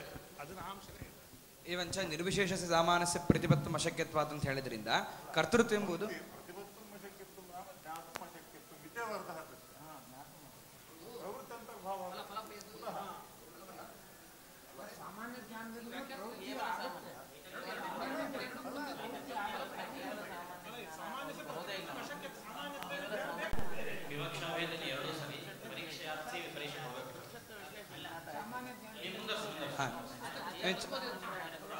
ಅದೇ ನಿರ್ವಿಶೇಷ ಸಾಮಾನ್ಯ ಪ್ರತಿಪತ್ತು ಅಶಕ್ಯತ್ವಾದ ಅಂತ ಹೇಳಿದ್ರಿಂದ ಪ್ರಕೃತ ಕರ್ತೃತ್ವ ಎನ್ನುವಂಥದ್ದು ಸಾಮಾನ್ಯ, ಸರ್ವಜ್ಞ ಕರ್ತೃ ಅಸರ್ವಜ್ಞ ಕರ್ತೃ ಉಭಯ ಸಾಧಾರಣವಾಗಿದೆ ಕರ್ತೃತ್ವ. ಏವಂಚ ಕರ್ತೃತ್ವದ ವಿಶೇಷ ಬೇಕು. ಯಾವುದು ಕರ್ತೃತ್ವದ ವಿಶೇಷ ಅಂತಂದ್ರೆ ಸರ್ವಜ್ಞ ಕರ್ತೃತ್ವ ನಾಮ ಸರ್ವಜ್ಞ ಕರ್ತೃತ್ವಮೇವ ತಥಾಚ ಅಸರ್ವಜ್ಞ ಕರ್ತೃತ್ವದ ನಿಷೇಧ ಮಾಡಬೇಕಾದ್ರಿಂದಾಗಿ ಎರಡನೇ ಅನುಮಾನದಿಂದಾಗಿ ಸಹಕರ್ತ ಅಸರ್ವಜ್ಞೋನ ಕ್ಷಿತ್ಯಾದಿ ಸರ್ವಕರ್ತೃತ್ವ ಎಂಬುದಾಗಿ ಎರಡನೇ ಅನುಮಾನವನ್ನು ಹೇಳ್ತೇವೆ. ಈ ರೀತಿಯಾಗಿ ಹೇಳಿದಾಗ ಏವಂಚ ಎರಡನೇ ಅನುಮಾನದಿಂದ ಏನು ಗೊತ್ತಾಯಿತು, ಅವನು ಅಸರ್ವಜ್ಞ ಕರ್ತೃ ಅಲ್ಲ ಅಂತ. ತಥಾಚ ಪ್ರಥಮಾನುಮಾನೇನ ಸಿದ್ಧಂ ಕರ್ತೃತ್ವ ನಾಮ ಸರ್ವಜ್ಞ ಕರ್ತೃತ್ವಮೇವ ತಥಾಚ ಅನೇನ ಅನುಮಾನೇನ ಈಶ್ವರ ಸಿದ್ಧಿರ್ಭವತಿ ಎಂಬುದಾಗಿ ನೀವು ಹೇಳಬೇಕು. ಆದರೆ ಈ ರೀತಿಯಾಗಿ ಹೇಳಲಿಕ್ಕೆ ಬರೋದಿಲ್ಲ. ಯಾಕೆ? ಯಾವ ರೀತಿಯಾಗಿ ಮಿಥ್ಯಾತ್ವ ಎನ್ನುವಂಥದ್ದು ಸಾಮಾನ್ಯ ಆಗಿದೆ ಅಂತ ಹೇಳಿಕೊಂಡು ಅಲ್ಲಿ ಅನಿರ್ವಚನೀಯ ಅಸದು ಉಭಯ ಸಾಧಾರಣ ಅಂದ್ರೆ ಅಲ್ಲಿ ಅನಿರ್ವಚನೀಯವಾದ ಪದಾರ್ಥನೇ ಇಲ್ಲ ಅಂತ ಹೇಳಿದ್ರಿ. ಹಾಗೆ ಇಲ್ಲೂ ಕೂಡ ಸರ್ವಜ್ಞ ಕರ್ತೃ ಅಸರ್ವಜ್ಞ ಕರ್ತೃ ಉಭಯ ಸಾಧಾರಣವಾದ ಕರ್ತೃತ್ವ ಆಗೋದೇ ಇಲ್ಲ. ಯಾಕೆ ಅಂದ್ರೆ ಸರ್ವಜ್ಞ ಕರ್ತೃ ಇನ್ನೂ ಈ ಅನುಮಾನ ಸಿದ್ಧ ಆಗೇ ಇಲ್ಲ. ಏವಂಚ ಸರ್ವಜ್ಞ ಕರ್ತೃ ಯಾವಾಗ ಸಿದ್ಧನಾಗಿಲ್ವೋ ಆವಾಗ ಕರ್ತೃತ್ವ ನಾಮ ಅಸರ್ವಜ್ಞ ಕರ್ತೃತ್ವಮೇವ ಪ್ರಾಪ್ತಂ ತಥಾಚ ಪ್ರಥಮಾನುಮಾನೇನ ಅಸರ್ವಜ್ಞ ಕರ್ತೃತ್ವ ಸಿದ್ಧಂ ತಥಾಚ ಎರಡನೇ ಅನುಮಾನದಿಂದಾಗಿ ಸಹಕರ್ತ ಅಸರ್ವಜ್ಞೋ ನ ಅಂತ ಹೇಳ್ತಾ ಪ್ರಥಮಾನುಮಾನದಿಂದಾಗಿ ಸಿದ್ಧವಾದಂತಹ ಸರ್ವಜ್ಞತ್ವವನ್ನೇ ಎರಡನೇ ಅನುಮಾನದಿಂದಾಗಿ ತದಭಾವನೆ ಸಾಧನೆ ಮಾಡ್ತಾ ಇದ್ದೀರಾ. ಆದ್ರಿಂದಾಗಿ ಸತ್ಪ್ರತಿಪಕ್ಷದ ದೋಷ ಬರುತ್ತೆ. ಯಾವಾಗ ಈ ದೋಷ ಬರುತ್ತೋ ಆವಾಗ ಈ ಅನುಮಾನದಿಂದಾಗಿ ಈಶ್ವರನ ಸಿದ್ಧನಾಗದೆ ಹೋಗ್ಬೇಕಾಗ್ತಾನೆ. ಆದ್ರಿಂದಾಗಿ ಏವಂಚ ಮಿಥ್ಯಾತ್ವನ ಉಭಯ ಸಾಧಾರಣ ಅಂತ ಹೇಳಿಕೊಂಡು ಉಭಯ ಸಾಧಾರಣ ಅಂತ ಹೇಳಿದ್ರೆ ಅಲ್ಲಿ ಅನಿರ್ವಚನೀಯವಾದ ಪದಾರ್ಥನೇ ಇಲ್ಲ ಅಂತ ಹೇಳಿಕೊಂಡು ಹೇಗೆ ಯಾವ ರೀತಿ ಖಂಡನೆ ಮಾಡ್ತೀರೋ ಹಾಗೆ ನಿಮ್ಮ ಕ್ಷಿತ್ಯಂಗ್ರಾಧಿಕಂ ಸಕರ್ತೃಂ ಕಾರ್ಯತ್ವ ಅನ್ನುವಂತಹ ಅನುಮಾನ ಸ್ತರದಲ್ಲೂ ಕೂಡ ಕರ್ತೃತ್ವ ಎನ್ನುವಂಥದ್ದು ಸಾಮಾನ್ಯ ಆಗಲ್ಲ. ಆದ್ರಿಂದಾಗಿ ಅಸರ್ವಜ್ಞ ಕರ್ತೃತ್ವ ಸಿದ್ಧ ಆಗತ್ತೆ. ಆದ್ರಿಂದಾಗಿ ದ್ವಿತೀಯ ಅನುಮಾನದಿಂದ ಅದನ್ನು ನಿಷೇಧ ಮಾಡಿದರೆ ಸತ್ಪ್ರತಿಪಕ್ಷದ ದೋಷ ಇದ್ದೇ ಇದೆ. ಆದ್ರಿಂದಾಗಿ ಏವಂ ಸತಿ ಈಶ್ವರ ಸಿದ್ಧಿ ದುರ್ಲಭಾಸ್ಯಾತ್ ಎಂಬುದಾಗಿ ಆಕ್ಷೇಪವನ್ನು ಮಾಡಿದರೆ ಅದಕ್ಕಾಗಿ ಉತ್ತರ ಕೊಡ್ತಾ ಇದ್ದಾರೆ. ಏನು ಅಂತಂದ್ರೆ ಇಲ್ಲ, ನಮ್ಮ ಪ್ರಕಾರ ಕ್ಷಿತ್ಯಂಗ್ರಾಧಿಕಂ ಸಕರ್ತೃಂ ಕಾರ್ಯತ್ವಾತ್ ಅನ್ನುವಂತಹ ಅನುಮಾನದಿಂದಾಗಿ ಸಿದ್ಧವಾಗುವಂತಹ ಕರ್ತೃತ್ವ ಈಶ್ವರತ್ವ ರೂಪವಾದಂತಹ ಕರ್ತೃತ್ವನೇ ಸಿದ್ಧ ಆಗತ್ತೆ. ಏವಂಚ ಎರಡನೇ ಅನುಮಾನವನ್ನು ನಾವು ತಗೊಳ್ಳೋದೇ ಇಲ್ಲ. ಏವಂಚ ಪ್ರಥಮಾನುಮಾನದಿಂದ ಸಿದ್ಧವಾಗುವಾಗ ಈಶ್ವರನೂಪವಂತಹ ಕರ್ತೃ ಸಿದ್ಧನಾಗ್ತಾನೆ. ಆದ್ದರಿಂದಾಗಿ ಯಾವಾಗ ದ್ವಿತೀಯ ಅನುಮಾನವನ್ನು ಪ್ರಯೋಗ ಮಾಡ್ತೀವೋ ಆವಾಗ ಅಸರ್ವಜ್ಞೋನ ಅಂತೆಲ್ಲ ಹೇಳಿಕೊಂಡು ಸತ್ಪ್ರತಿಪಕ್ಷದವನ್ನ ಹೇಳಬಹುದು. ಆದ್ರೆ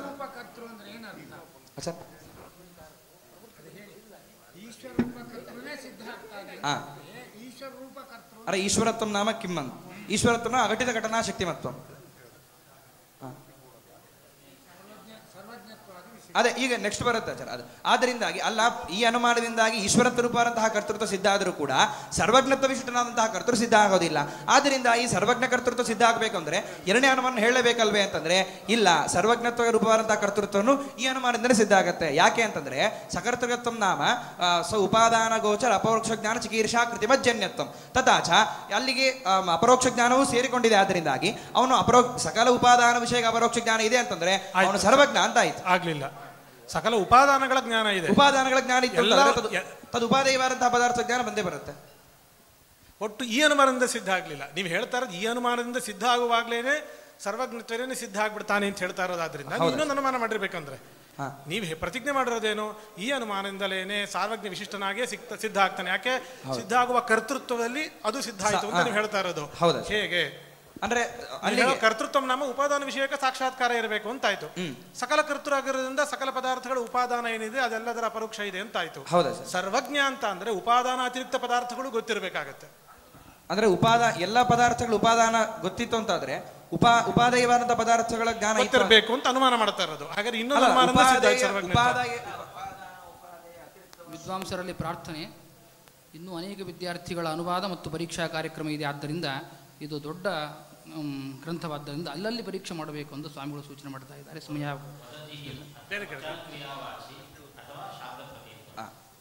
ಅಲ್ಲಿ ಪ್ರಶ್ನೆ ಏನು ಅಂದ್ರೆ ಮಿಥ್ಯಾಶಬ್ದ ಅನಿರ್ವಚನೀಯಂ ವದತಿ ಇತ್ಯತ್ರ ಚ ನ ಕಿಂಚಿನ್ಮಾನಂ ಎಂಬುದಾಗಿ ಹೇಳಿದರು. ಅಲ್ಲಿ ಪ್ರಶ್ನೆ ಏನು ಅಂದ್ರೆ ಮಿಥ್ಯಾಶಬ್ದ ಅನಿರ್ವಚನೀಯಂ ವದತಿ ಎಂಬುದಾಗಿ ಶ್ರೀಮದಾಚಾರ್ಯರ ಪ್ರಯೋಗ ಸರಿಯಿಲ್ಲ ಅಂತ ಆಕ್ಷೇಪ. ಯಾಕೆ ಅಂತಂದ್ರೆ ವದಧಾತುವಿಗೆ ಎರಡು ಅರ್ಥ ಇದೆ. ಒಂದು ಉಚ್ಚಾರಣ ಅಂತ ಒಂದರ್ಥ, ಶಾಬ್ದಬೋಧ ಅಂತ ಒಂದರ್ಥ. ಯಾವಾಗ ಉಚ್ಚಾರಣಾರ್ಥ ಅಂತ ಇಟ್ಕೊಳ್ತೀರೋ ಆವಾಗ ಮಿಥ್ಯಾಶಬ್ದಕ್ಕೆ ಕರ್ಮತ್ವ ಬಂದು ಮಿಥ್ಯಾಶಬ್ದಂ ಅನಿರ್ವಚನೀಯ ಪರಂ ವದತಿ ಅಂತ ಹೇಳಬೇಕು. ಯಾವ ರೀತಿ ಘಟಶಬ್ದಂ ಘಟಪರಂ ವದತಿ, ಘಟಶಬ್ದಂ ಘಟಪರಂ ಉಚ್ಚಾರಯತಿ ತಥೈವ ಮಿಥ್ಯಾಶಬ್ದಂ ಅನಿರ್ವಚನೀಯ ಪರತೆಯ ಉಚ್ಚಾರಯತಿ ಅಂತ ಹೇಳಬೇಕು. ಆವಾಗ ಶಬ್ದಕ್ಕೆ ಕರ್ಮತ್ವ ಬಂದು ದ್ವಿತೀಯಾಂತದೆಯ ಪ್ರಯೋಗವನ್ನು ಮಾಡಬೇಕಿತ್ತು. ಅಥವಾ ಇಲ್ಲ ವದಧಾತುವಿಗೆ ಶಾಬ್ದಬೋಧ ಅಂತ ಅರ್ಥವನ್ನು ಹೇಳ್ತೇವೆ ಅಂತಂದ್ರೆ ಆವಾಗ ಮಿಥ್ಯಾಶಬ್ದಕ್ಕೆ ಕರ್ಣತ್ವವನ್ನು ಆಶ್ರಯಿಸಿ ಕರ್ಣತ್ವಂ ಸ್ವೀಕೃತ್ಯ ತೃತೀಯಾಂತದೆಯ ಪ್ರಯೋಗ ಕರ್ತವ್ಯ. ಯಥಾ ಘಟಶಬ್ದೇನ ಘಟಂ ವದತಿ ನಾಮ ಘಟಶಬ್ದೇನ ಘಟವಿಷಯಕ ಬೋಧಂ ಜನಯತಿ ಇತ್ಯರ್ಥ. ಆದ್ದರಿಂದಾಗಿ ಉಚ್ಚಾರಣಾರ್ಥಕ ಅಂತಾಯಿತು ಅಂತಾದರೆ ದ್ವಿತೀಯ ಬರಬೇಕು. ಅಥವಾ ಅಥವಾ ಶಾಬ್ದಬೋಧ ಅಂತ ಅರ್ಥ ಹೇಳಿಬಿಟ್ರೆ ತೃತೀಯಾಂತದೆಯ ಪ್ರಯೋಗ ಮಾಡಬೇಕಿತ್ತು. ಆದರೆ ಶ್ರೀಮದಾಚಾರ್ಯರು ಮಿಥ್ಯಾಶಬ್ದ ನಿರ್ವಚನೀಯ ವದತಿ ಅಂತ ಹೇಳಿದ್ದು ಸರಿ ಇಲ್ಲ ಅಂತ ಆಕ್ಷೇಪ ಮಾಡಿದರೆ ಅದಕ್ಕೆ ಹೇಳ್ತಾರೆ ಇಲ್ಲ, ನಾವು ವದಧಾತುವಿಗೆ ಶಾಬ್ದಬೋಧ ಅಂತ ಅರ್ಥವನ್ನೇ ಇಟ್ಕೊಳ್ತೇವೆ. ಶಾಬ್ದಬೋಧ ಅಂತ ಅರ್ಥವನ್ನು ಇಟ್ಕೊಂಡ್ರೂ ಕೂಡ ಮಿಥ್ಯಾಶಬ್ದಕ್ಕೆ ಕರ್ಣತ್ವವನ್ನು ಹೇಳಿ ತೃತೀಯಾಂತದೆಯ ಪ್ರಯೋಗ ಮಾಡಬೇಕಿತ್ತು. ಆದರೆ ಇಲ್ಲಿ ಮಾಡಿಲ್ಲ. ಯಾಕೆ ಅಂತಂದ್ರೆ ಮೊದಲಿಗೆ ಯಾವುದು ಕಾರಣ ಆಗತ್ತೆ ಅಂತಂದ್ರೆ ಅವಾಂತರ ವ್ಯಾಪಾರವತಃ ಯತ್ ಕಾರಣಂ ತದೇವ ಕಾರಣಂ. ಅಂದ್ರೆ ಒಂದು ಪ್ರಯೋಗವನ್ನು ಮಾಡಿದಾಗ ಅವಾಂತರ ಕ್ರಿಯಾ ಮತ್ತು ಪ್ರಧಾನ ಕ್ರಿಯಾ ಅಂತ ಎರಡು ಇರುತ್ತೆ. ಅವಾಂತರ ಕ್ರಿಯೆಯನ್ನು ಕುರಿತು ಯಾವುದು ಕರ್ತೃವು ಕಾರಣ ಆಗಿರುತ್ತೋ ಅದು ಪ್ರಧಾನ ಕ್ರಿಯೆಯನ್ನು ಕುರಿತು ಕರಣ ಅಂತಾಗಿದೆ. ಉದಾಹರಣೆಗೆ ಕುಟಾರೇಣ ದಾರು ಚಿನತ್ತಿ ಅಂತ ಹೇಳಿದಾಗ ಅವಾಂತರ ವ್ಯಾಪಾರ ದಾರು ಸಂಯೋಗ, ಪ್ರಧಾನ ವ್ಯಾಪಾರ ಛೇದನ ರೂಪ ವ್ಯಾಪಾರ. ಅಲ್ಲಿ ಅವಾಂತರ ವ್ಯಾಪಾರಂ ಪ್ರತಿ ನಾಮ ಛೇದನ ರೂಪ ದಾರು ಸಂಯೋಗ ರೂಪ ವ್ಯಾಪಾರಂ ಪ್ರತಿ ಯಹ ಕರ್ತ ಕುಟಾರಃ ಕರ್ತ ನಾಮ ಕುಟಾರಃ ಕಾರಣಂ ತಥಾಚ ಕುಟಾರಃ ಪ್ರಧಾನ ಕ್ರಿಯಾಂ ಪ್ರತಿ ಛೇದನ ರೂಪ ಕ್ರಿಯಾಂ ಪ್ರತಿ ಕುಟಾರಃ ಕರಣಂ ತಥಾಚ ಕುಟಾರೆ ಕರಣತ್ವಮಸ್ತಿ ಇತಿ ಕೃತ್ವಾ ಸಾಧಕತ್ವಂ ಕರಣಂ ಇತ್ಯನೇನ ಸೂತ್ರೇಣ ತೃತೀಯ ಆಗಚ್ಚರಿ ತಥಾಚ ಕುಟಾರೇಣ ದಾನು ಚಿನತ್ತಿ ಎಂಬುದಾಗಿ ಪ್ರಯೋಗವನ್ನು ಮಾಡ್ತೇವೆ. ಹಾಗೆ ಇಲ್ಲೂ ಕೂಡ ಅವಾಂತರ ವ್ಯಾಪಾರ ಯಾವುದು, ಪ್ರಧಾನ ವ್ಯಾಪಾರ ಯಾವುದು ಅಂದರೆ ಪ್ರಧಾನ ವ್ಯಾಪಾರ ಶಾಬ್ದಬೋಧ, ಅವಾಂತರ ವ್ಯಾಪಾರ ಶಕ್ತಿಜ್ಞಾನ. ಅವಾಂತರ ವ್ಯಾಪಾರವಾದಂತಹ ಶಕ್ತಿಜ್ಞಾನವನ್ನು ಕುರಿತು ಪದವು ಕಾರಣ ಆಗಿದೆ. ಆದ್ದರಿಂದಾಗಿ ಶಬ್ದವು ಕಾರಣ ಆಗಿದೆ. ಅಂತಹ ಅವಾಂತರ ವ್ಯಾಪಾರ ಕಾರಣವಾದಂತಹ ಶಬ್ದವು ಪ್ರಧಾನ ಕ್ರಿಯೆಯ ಕುರಿತು ಕರಣ ಆಗಿದೆ. ಆದ್ದರಿಂದಾಗಿ ಮಿಥ್ಯಾಶಬ್ದೇನ ಅಂತ ಹೇಳಬೇಕು. ಆದರೆ ಯಾಕೆ ಹೀಗೆ ಹೇಳಿದ್ದು ಅಂತಂದ್ರೆ ವಾಚಕತ್ವ ಪಕ್ಷ ಕಕ್ಷೀಕರಣ ಸೂಚನಾರ್ಥಂ. ಮಿಥ್ಯಾಶಬ್ದ ಇಲ್ಲಿ ಮಿಥ್ಯಾಶಬ್ದಕ್ಕೆ ಮಿಥ್ಯಾಶಬ್ದ ಅನಿರ್ವಚನೀಯ ವಾಚಕ ಅನ್ನುವಂತಹ ಪಕ್ಷವನ್ನು ಇಟ್ಟುಕೊಂಡು ಖಂಡನೆ ಮಾಡ್ತಾ ಇದ್ದಾರೆ ಅಂತ ತಿಳಿಸ್ಲಿಕ್ಕಾಗಿ ಮಿಥ್ಯಾಶಬ್ದೇನ ಅಂತ ಹೇಳಿದೇನೆ. ಯದ್ಯಪಿ ಪ್ರಧಾನ ಕ್ರಿಯೆಯನ್ನು ಕುರಿತು ಅದು ಅದು ಅವಾಂತರ ವ್ಯಾಪಾರ ಕುರಿತು ಅದು ಕಾರಣವಾಗಿದೆ. ಆದ್ದರಿಂದಾಗಿ ಪ್ರಧಾನ ಕ್ರಿಯಾಂ ಪ್ರತಿ ಕರಣ ಅಂತ ಹೇಳಿಕೊಂಡು ತೃತೀಯ ಅಂತ ಹೇಳಬಹುದಿತ್ತು. ಆದರೂ ಅವಾಂತರ ವ್ಯಾಪಾರಂ ಪ್ರತಿ ಕರ್ತೃತ್ವ ವಿವಕ್ಷ್ಯ ಅಲ್ಲಿ ಕರ್ಣತ್ವವನ್ನು ಹೇಳದೇನೆ ಕರ್ತೃತ್ವವನ್ನು ವಿವಕ್ಷ ಮಾಡಿ ಯಾಕೆ ಹೇಳಿದ್ದು ಅಂತಂದ್ರೆ ಮಿಥ್ಯಾಶಬ್ದ ಅಂತ ಹೇಳಿದಾಗ ಇದು ಅನಿರ್ವಚನೀಯ ವಾಚಕ ಇದು ಅಂತ ಹೇಳಿಕೊಂಡು ಅನಿರ್ವಚನೀಯ ವಾಚಕತ್ವ ಪಕ್ಷದಲ್ಲಿ ದೋಷವನ್ನು ಹೇಳ್ತಾ ಇದ್ದಾರೆ ಅಂತ ಗೊತ್ತಾಗತ್ತೆ. ಆದ್ದರಿಂದಾಗಿ ಮಿಥ್ಯಾಶಬ್ದ ಅಂತ ಹೇಳಿದ್ದು. ಆದ್ರಿಂದ ಏನು ದೋಷ ಇಲ್ಲ.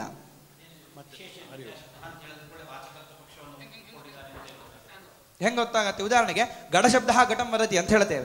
ಘಟಶಬ್ದ ಘಟಂ ವದತಿ ಅಂತ ಹೇಳಿದಾಗ ಅಲ್ಲಿ ಘಟಶಬ್ದವು ಘಟರೂಪ ಪದಾರ್ಥಕ್ಕೆ ವಾಚಕ ಅಂತ ಹೇಳಿಕೊಂಡು ಹೇಳ್ತೇವೆ. ಆದ್ದರಿಂದ ಘಟಶಬ್ದ ಯಾವ ರೀತಿ ಘಟಶಬ್ದೇನ ಘಟಂ ವದತಿ ಅಂತ ಹೇಳಿದಾಗ ವಾಚಕ ಅಂತ ಹೇಗಾಗುತ್ತೋ ಹಾಗೆ ಇಲ್ಲಿಯೂ ಕೂಡ ಅಲ್ಲಿ ತೃತೀಯ ಇದೆ. ಅದೇ ಮಿಥ್ಯಾಶಬ್ದ ಅನಿರ್ವಚನೀಯ ವದತಿ ಅಂತ ಹೇಳಿದಾಗ ಅನಿರ್ವಚನೀಯ ವಾಚಕ ಅಂತ ಗೊತ್ತಾಗತ್ತೆ ಹೊರತು ಲಕ್ಷಕ ಅಂತ ಗೊತ್ತಾಗಲ್ಲ. ಯಾಕೆ ಅಂತಂದ್ರೆ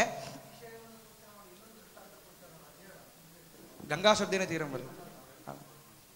ಅಂದ್ರೆ ಮಿಥ್ಯಾಶಬ್ದ ಅನಿರ್ವಚನೀಯ ವದತಿ ಅನ್ನೋದಕ್ಕೆ ಉದಾಹರಣೆ ಸರ್.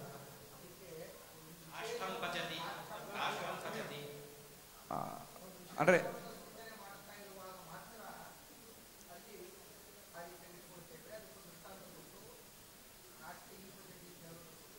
ಕಾಷ್ಟಾನಿ ಪಚಂತಿ ಅನ್ನೋಲ್ಲ ಸರ್. ಹಾ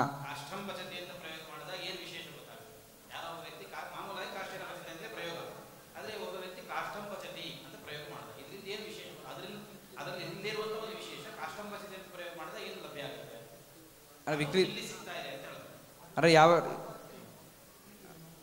ಎಲ್ಲೇ ಸರ್?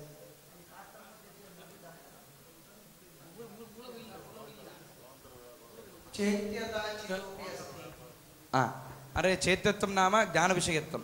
ಜ್ಞಾನ ವಿಷಯತ್ವ ಅನ್ನುವಂಥದ್ದು ಚಿತ್ನಲ್ಲೂ ಇದೆ. ಆದ್ದರಿಂದಾಗಿ ಪ್ರತ್ಯೇಕವಾಗಿ ಯಾಕೆ ಚಿತ್ಪದವನ್ನು ಕೊಟ್ಟಿದ್ದು ಯಾಕೆ ಅಂತಂದ್ರೆ ಅದಕ್ಕೆ ಉತ್ತರ ಏನು ಅಂತಂದ್ರೆ ಅಸಾಧಾರಣ ಧರ್ಮೇಣ ವ್ಯಪದೇಶ ಎಂಬುದಾಗಿ. ಚಿತ್ವ ಎನ್ನುವಂಥದ್ದು ಅಸಾಧಾರಣ ಧರ್ಮ, ಚೇತತ್ವ ಎನ್ನುವಂಥದ್ದು ಸಾಧಾರಣ ಧರ್ಮ. ಚೇತತ್ವ ಚಿತ್ವನಲ್ಲಿದೆ ಮತ್ತು ಚೇತದಲ್ಲೂ ಇದೆ. ಚಿತ್ವ ಎನ್ನುವಂಥದ್ದು ಕೇವಲ ಚಿತ್ನಲ್ಲಿದೆ. ಆದ್ದರಿಂದಾಗಿ ಅಸಾಧಾರಣ ಧರ್ಮೇಣ ವ್ಯವಹಾರ ಉಪಪತ್ತೇಹೆ. ಯಾವ ರೀತಿ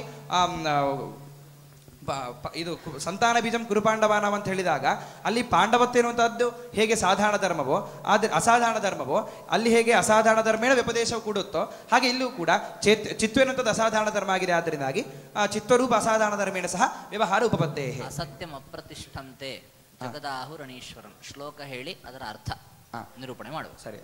ಅಸತ್ಯಂ ಅಪ್ರತಿಷ್ಠಂತೆ ಜಗದಾಹುರಣೀಶ್ವರಂ ಅಪರಸ್ಪರ ಸಂಭೂತಂ ಕಿಮನ್ಯತ್ಕಾಮ ಹೈತುಕಂ ಎಂಬುದಾಗಿ.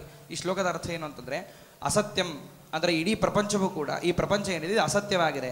ಅಪ್ರತಿಷ್ಠಂ ಅಸತ್ತಾಗಿದೆ ಆದ್ದರಿಂದ ಜ್ಞಾನಬಾಧ್ಯವಾಗಿದೆ. ಮತ್ತು ಜಗದ ಅನೀಶ್ವರಂ ಈ ಪ್ರಪಂಚಕ್ಕೆ ಈಶ್ವರನೇ ಇಲ್ಲ, ಅನೀಶ್ವರವಾಗಿದೆ ಈ ಪ್ರಪಂಚ. ಇತಿ ಆಹುಹು ಈ ರೀತಿಯಾಗಿ ಹೇಳ್ತಾರೆ. ಇನ್ನು ಅಷ್ಟೇ ಅಲ್ಲದೇನೆ ಅಪರಸ್ಪರ ಸಂಭೂತಂ ಕಿಮನ್ಯತ್ ಕಾಮಹೈತುಕಂ ಅಂತ ಬಂತು. ಇದು ಯಾಕೆ ಬಂತು ಅಂತಂದ್ರೆ ಇಲ್ಲಿ ಪ್ರಶ್ನೆ ಏನು ಅಂತಂದ್ರೆ ಅನೀಶ್ವರ ಅಂತ ಅಂದರು. ಅನೀಶ್ವರ ಅಂತ ಯಾಕೆ ಹೇಳ್ತೀರಿ? ಯಾವ್ಯಾವ ಪದಾರ್ಥಕ್ಕೆ ಯಾವ್ದಾವ್ದು ಜನಕ ಆಗತ್ತೋ ತತ್ತತ್ ಕಾರ್ಯಕ್ಕೆ ಅದದು ಜನಕ ಅಂತ ಹೇಳ್ತೇವೆ ಅಂತಂದ್ರೆ ಅದು ಸರಿಯಲ್ಲ. ಅಪರಸ್ಪರ ಸಂಭೂತಂ ಪರಸ್ಪರ ಸಂಭೂತಂ ನಭವತಿ ಎಂಬುದಾಗಿ ಹೇಳಿದ್ರು. ಕಿಮನ್ಯತ್ ಕಾಮಹೈತುಕಂ ಅಂತ ಪ್ರಶ್ನೆ. ಯಾವುದೇ ಒಂದು ಪದಾರ್ಥ ತಗೊಂಡ್ರೆ ಪರಸ್ಪರ ಸಂಭೂತ ಆಗೋದೇ ಇಲ್ವಲ್ಲ. ಈಗ ಘಟ ಅಂತ ಅನ್ನೋದಕ್ಕೆ ದಂಡ ಜನಕ ಅಂತ ಇಟ್ಕೊಳ್ಳೋಣ, ಮತ್ತೆ ದಂಡಕ್ಕೆ ಅದೇ ಘಟ ಜನಕ ಆಗತ್ತಾ? ಆದ್ದರಿಂದಾಗಿ ಆತರ ನಾವು ಒಪ್ಪಿಲ್ಲ ಅದನ್ನ. ಅವ್ರು ಒಪ್ತಾರೆ ಹೀಗೆ ಅಪರಸ್ಪರ ಸಂಭೂತ ಅಂತ ಹೇಳ್ತಾರೆ ಅಂದ್ರೆ ದೋಷ ಅಂತ ವರ್ಣನೆ ಮಾಡ್ಬೇಕಲ್ವಾ?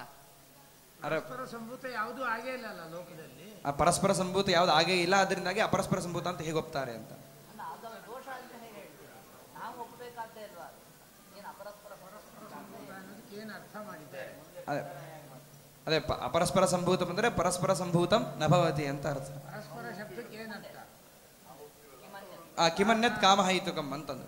ಇಲ್ಲಿ ಕಿಮನ್ಯತ್ ಅಂದ್ರೆ ಎರಡು ಪ್ರಶ್ನೆ. ಏನು ಅಂದ್ರೆ ಪರಸ್ಪರ ಅಸತ್ಯ ಅಂತ ಪ್ರಪಂಚವನ್ನಂತ ಇದೀರಿ, ಅಸತ್ಯ ಅಂತಂದ್ರೆ ಇದು ಪ್ರಪಂಚ ಅಸತ್ಯ ಅಂದ್ರೆ ಅಲ್ಲಿಗೆ ಯಾವ ಪ್ರಪಂಚ. ಆದ್ರಿಂದಾಗಿ ಪರರು ಈ ರೀತಿಯಾಗಿ ಮಾನದಲ್ಲಿ ಸೇರಿಸಲಾದ ಯುಕ್ತಿಯನ್ನ ಆದ್ರೆ ಪ್ರತ್ಯೇಕವಾಗಿ ಪರರ ಪ್ರಕಾರ ಯುಕ್ತಿಯ ಮಾನೇನವಾ ಎಂಬುದಾಗಿ ಹೇಳಿದ್ದು. ನಮ್ಮಲ್ಲಿ ಯುಕ್ತಿಯೂ ಕೂಡ ಮಾನವೇ ಆಗಿದೆ. ಇನ್ನು ಒಂದು ಪ್ರಶ್ನೆಗೆ ಅವಕಾಶ ಜಯತೀರ್ಥಾಚಾರ್ಯ ಕೇಳಿ. ಲಾಸ್ಟ್ ಕೊನೆ ಪ್ರಶ್ನೆ.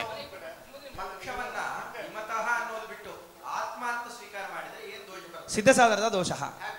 ಆತ್ಮ ಅಂತಂದ್ರೆ ನಾವು ಸಂಸಾರಾವಸ್ಥೆಯಲ್ಲಿರುವಂತಹ ಆತ್ಮನ ಇಟ್ಕೊಳ್ತೇವೆ. ಅವನಲ್ಲಿ ಭೇದ, ವ್ಯಾವಹಾರಿಕವಾದ ಭೇದ ಆಗ್ಬಹುದು, ಔಪಾಧಿಕವಾದ ಭೇದ ಆಗ್ಬಹುದು. ಸಿದ್ಧನಾಗಿದೆ, ಆದ್ರಿಂದಾಗಿ ಸಿದ್ಧ ಸಾಧನದ ದೋಷ.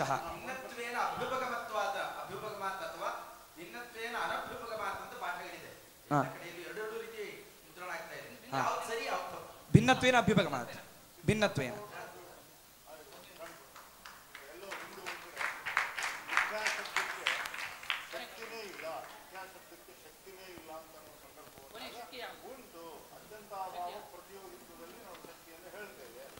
ಹೌದಾ?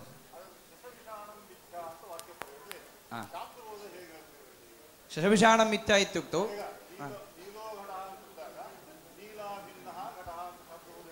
ಹೌದಾ ಸರ್? ಶಶವಿಷಾಣಂ ನಾಸ್ತಿ ಅಥವಾ ಶಶವಿಷಾಣಾತ್ಯಂತಾಭಾವಃ ಅಸ್ತಿ.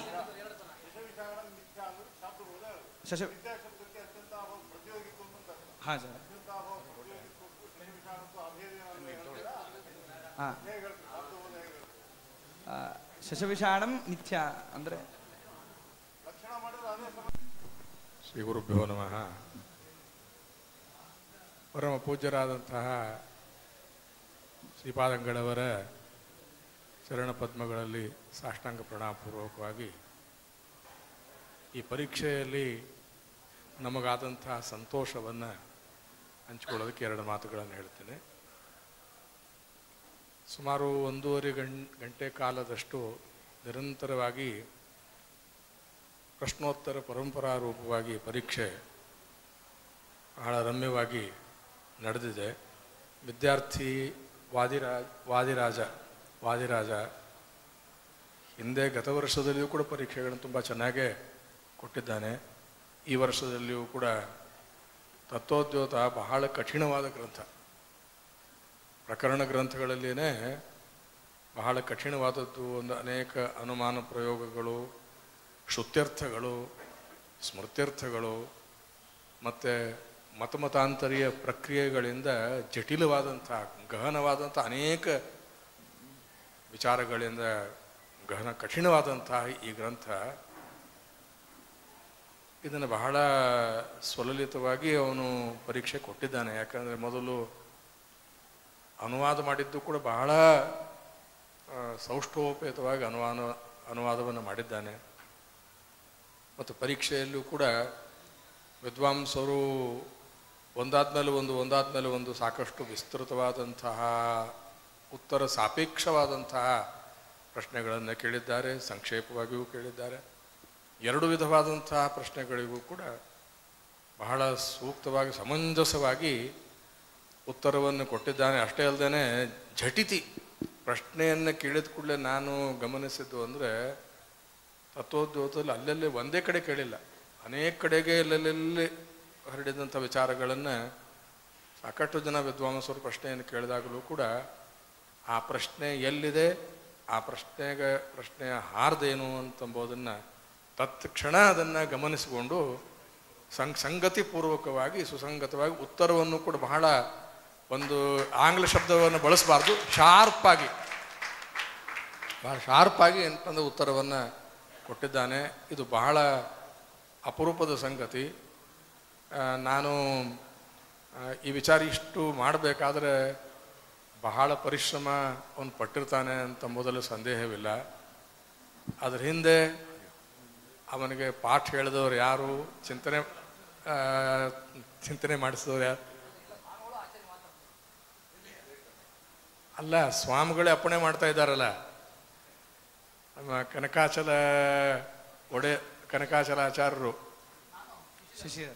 ಶಶಿಧರಾಚಾರ್ಯ, ಹಾಂ, ಶಶಿಧರಾಚಾರ್ಯರು, ಕನಕಾಚಲಾಚಾರ್ಯರು ಮತ್ತು ಶಶಿಧರಾಚಾರ್ಯರು ಇಬ್ಬರು ಸೇರಿ ಸಮಗ್ರವಾದಂಥ ತತ್ವೋದ್ಯೋತ ಪ್ರಕರಣವನ್ನು ಪಾಠ ಮಾಡಿದ್ದಾರೆ ಮತ್ತು ಚಿಂತನೆಯನ್ನು ಅವ್ರು ಮಾಡಿಸಿದ್ದಾರೆ.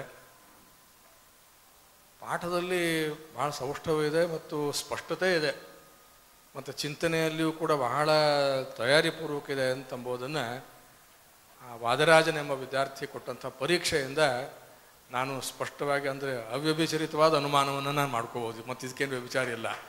ಯಾಕೆ ಈ ವಿಧವಾದಂತಹ ಅನುವಾದ ಮತ್ತು ಪರೀಕ್ಷೆ ಕೊಡಬೇಕಾದ್ರೆ ಅದ್ರ ಹಿನ್ನೆಲೆಯಲ್ಲಿ ಇದು ನಿಶ್ಚಿತ ನಿರ್ಧಾರಿತವಾಗಿ ಇದ್ದೇ ಇರುತ್ತೆ. ಯಾರೇ ಕೊಡಲಿ, ಈ ವಿದ್ಯಾರ್ಥಿ ಅಂತಲ್ಲ, ಯಾರೇ ವಿದ್ಯಾರ್ಥಿಗಳು ಇಂತಹ ಪರೀಕ್ಷೆ, ಇಂಥ ಅನುವಾದ ಅಂತಂಬೋದನ್ನು ಮಾಡಬೇಕಾದ್ರೆ, ಈ ಪರೀಕ್ಷೆ ಕೊಡೋದು, ಅನುವಾದ ಮಾಡೋದು ಮಾಡಬೇಕಾದ್ರೆ ಅದ್ರ ಹಿಂದೆ ಇಷ್ಟಿದ್ದೇ ಇರುತ್ತದೆ.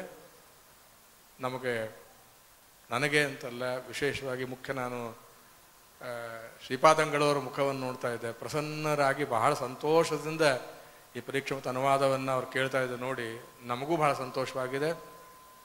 ಮತ್ತು ಈ ವಿಷಯದಲ್ಲಿ ನಾನು ಹೇಳಿದ ವಿಚಾರದಲ್ಲಿ ಮತ್ತು ಯಾವ ವಿದ್ವಾಂಸರಿಗೂ ವಿವಾದ ಇಲ್ಲ ಅಂತ ನಾನು ಅಂದ್ಕೊಳ್ತೇನೆ. ಹೀಗಾಗಿ ನಾವೆಲ್ಲ, ಅಂದರೆ ಎಲ್ಲ ವಿದ್ವಾಂಸರ ಪರವಾಗಿ ನಾನು ವಾದಿರಾಜನೆಂಬ ವಿದ್ಯಾರ್ಥಿನ ಮತ್ತು ಅವರ ಅಧ್ಯಾಪಕರನ್ನು ಹೃದಯಪೂರ್ವಕವಾಗಿ ಆಶೀರ್ವಾದ ಪೂರ್ವಕವಾಗಿ ಅಭಿನಂದನೆಗಳನ್ನು ಮಾಡ್ತಾ ಉತ್ತರೋತ್ತರ ಅಭಿವೃದ್ಧಿ ಅವನಿಗಾಗಲಿ ಅಂತನ್ನೋ ತರಹ ನಾನಲ್ಲ, ಶ್ರೀಪಾದಂಗಳವರು ಪರಮಾನುಗ್ರಹ ಮಾಡಿ ರಾಯರ ಅನುಗ್ರಹ ಅವ್ರ ಮೇಲೆ ಸಂಪೂರ್ಣವಾಗುವಂತೆ ಮಾಡಲಿ ಅಂತ ಕೇಳಿಕೊಂಡು ನನ್ನ ಮಾತುಗಳನ್ನು ಮುಗಿಸ್ತಾರೆ. ಕೃಷ್ಣ.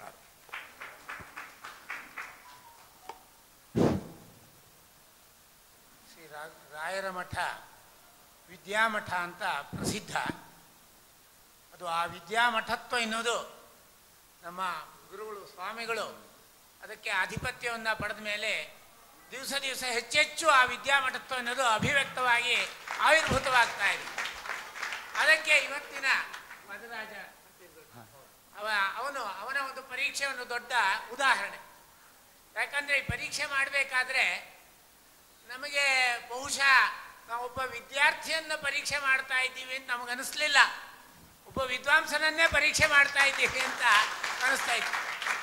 ಯಾಕಂತಂದರೆ ಈ ಮಟ್ಟದ ಒಂದು ವಿದ್ಯೆ, ಅದರ ಅಭಿವ್ಯಕ್ತಿ ಎರಡೂ ಇರಬೇಕಂದ್ರೆ ಒಂದು ಒಳ್ಳೆಯ ಪರಿಶ್ರಮ ಬೇಕು, ಒಳ್ಳೆಯ ಬುದ್ಧಿ ಬೇಕು, ಪ್ರತಿಭಾ ಬೇಕು. ಇದರ ಹಿಂದೆ ಪರಿಶ್ರಮ ಅಂತೂ ಇರಲೇಬೇಕು. ಇದೆಲ್ಲವೂ ಕೂಡ ಈ ಹುಡುಗನಲ್ಲಿ ವಿದ್ಯಾರ್ಥಿಯಲ್ಲಿ ಕಂಡಿದೆ. ಅದರಿಂದ ವಿದ್ಯಾರ್ಥಿ ಎಂಬ ಶಬ್ದನೇ ಅಷ್ಟು ಉಚಿತ ಅಲ್ಲ, ವಿದ್ವಾಂಸ ಅನ್ನೋದೇ ಹೆಚ್ಚು ಉಚಿತ. ಇರಲಿ, ಬಹಳ ಸಂತೋಷವಾಗಿದೆ. ನಮಗೆ ಏನು ಆಸೆ ಅಂತಂದರೆ ನಮ್ಮ ಸ್ವಾಮಿಗಳು ಈಗ 12 ವರ್ಷವನ್ನು ಆಚರಣೆ ಮಾಡ್ತಾ ಇದ್ದಾರೆ ಪೀಠಾಧಿಪತ್ಯದ್ದು. ಈ 12 ವರ್ಷಗಳು 12 ಸಲ ಆಗೋದನ್ನೆಲ್ಲ ನಾವೆಲ್ಲ ನೋಡಬೇಕು. ನೋಡಿ ಈ ವಿದ್ಯೆಯ ರಾಯರ ಮಠದಲ್ಲಿ ವಿಶೇಷವಾಗಿ ಆ ವಿದ್ಯಾದ ಅಭಿವೃದ್ಧಿಯನ್ನು ನಾವು ನೋಡಬೇಕು.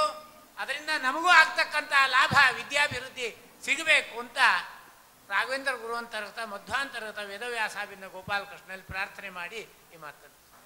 ಶ್ರೀ ಗುರುಭ್ಯೋ ನಮಃ. ಸ್ವಾಮಿಗಳವರ ದಶಮ ಪಟ್ಟಾಭಿಷೇಕ ಮಹೋತ್ಸವದ ಸಂದರ್ಭದಲ್ಲಿ ಈ ಪರೀಕ್ಷೆಗಳು ಆರಂಭ ಆದವು 3 ವರ್ಷಗಳ ಹಿಂದೆ. ಆವಾಗಿನಿಂದ ವರ್ಷಕ್ಕೆ ವಿದ್ವಾಂಸರಿಗೆ ಒಂದು ಹಬ್ಬ, ಮಂತ್ರಾಲಯ ಮಠದ ವಿದ್ಯಾರ್ಥಿಗಳ ಪರೀಕ್ಷೆ ಬರುತ್ತೆ ಮೇಯಲ್ಲಿ. ಅಲ್ಲಿ ಒಂದು ಒಳ್ಳೆಯ ಅನುವಾದ ಪರೀಕ್ಷೆ, ಇದನ್ನು ಕೇಳಲಿಕ್ಕಾಗತ್ತೆ ಅನ್ನೋದು ಅದು ಮುಂದುವರ್ಕೊಂಡು ಹೋಗ್ತಾ ಇದೆ. ಇದು ಆ ಹುಡುಗರು ಕೂಡ್ತಿದ್ದ ಹಾಗೇನೆ ಒಂಥರ ಜ್ಞಾಪಕತ್ವ ಇದ್ದ ಹಾಗೆ, ಇವ್ರು ಹೆಂಗೆ ಕೊಡ್ತಾರೆ ಏನು ಅಂತ ಗೊತ್ತಾಗ್ಬಿಡ್ತಾ ಇದೆ ನಮಗೆ. ಅದರಿಂದ ನಮಗೀಗ ನಿರೀಕ್ಷೆ ಇರೋದು ಇವರು ಸುಧಾ ಪರೀಕ್ಷೆ ಹೇಗೆ ಕೊಡ್ತಾರೆ ಅಂತ ನೋಡಬೇಕಾಗಿದೆ.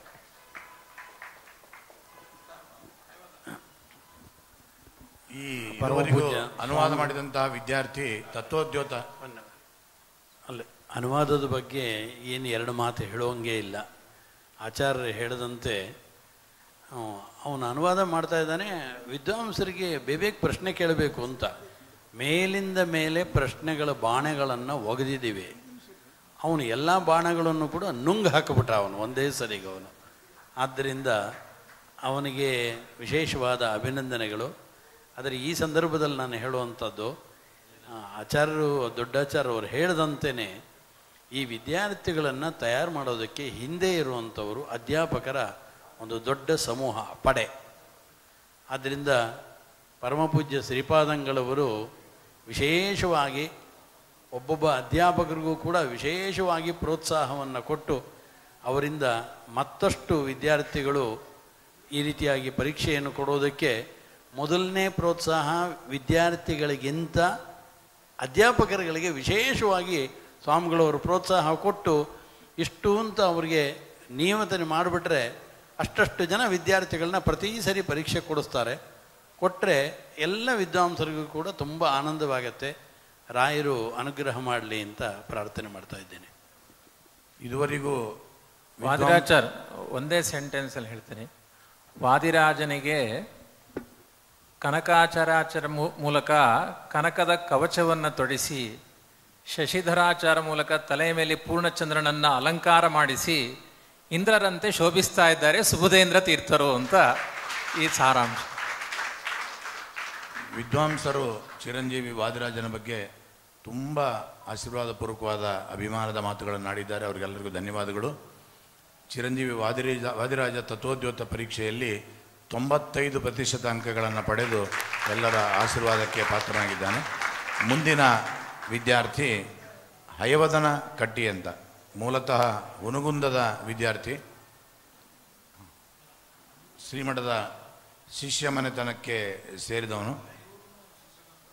ಅದೇ ಅವನು ಮಂತ್ರಾಲಯ ಅವಾಗಲೇ ಹೇಳಿದ ಪ್ರಾರಂಭದಲ್ಲಿ. ಈಗ ಹಯವದನ ಕಟ್ಟಿ ಅವನು ಖಂಡನತ್ರಯಗಳಲ್ಲಿ 2 ಖಂಡನಗಳನ್ನು ಕೊಡ್ತಾ ಇದ್ದಾನೆ, ಮಾಯಾವಾದ ಖಂಡನ ಮತ್ತು ಉಪಾಧಿ ಖಂಡನ. ಮೊದಲು ಸ್ವಲ್ಪ ಹೊತ್ತು ಅನುವಾದ ಮಾಡ್ತಾನೆ, ನಂತರದಲ್ಲಿ ಪ್ರಶ್ನೆಗಳನ್ನು ಕೇಳಬೇಕು.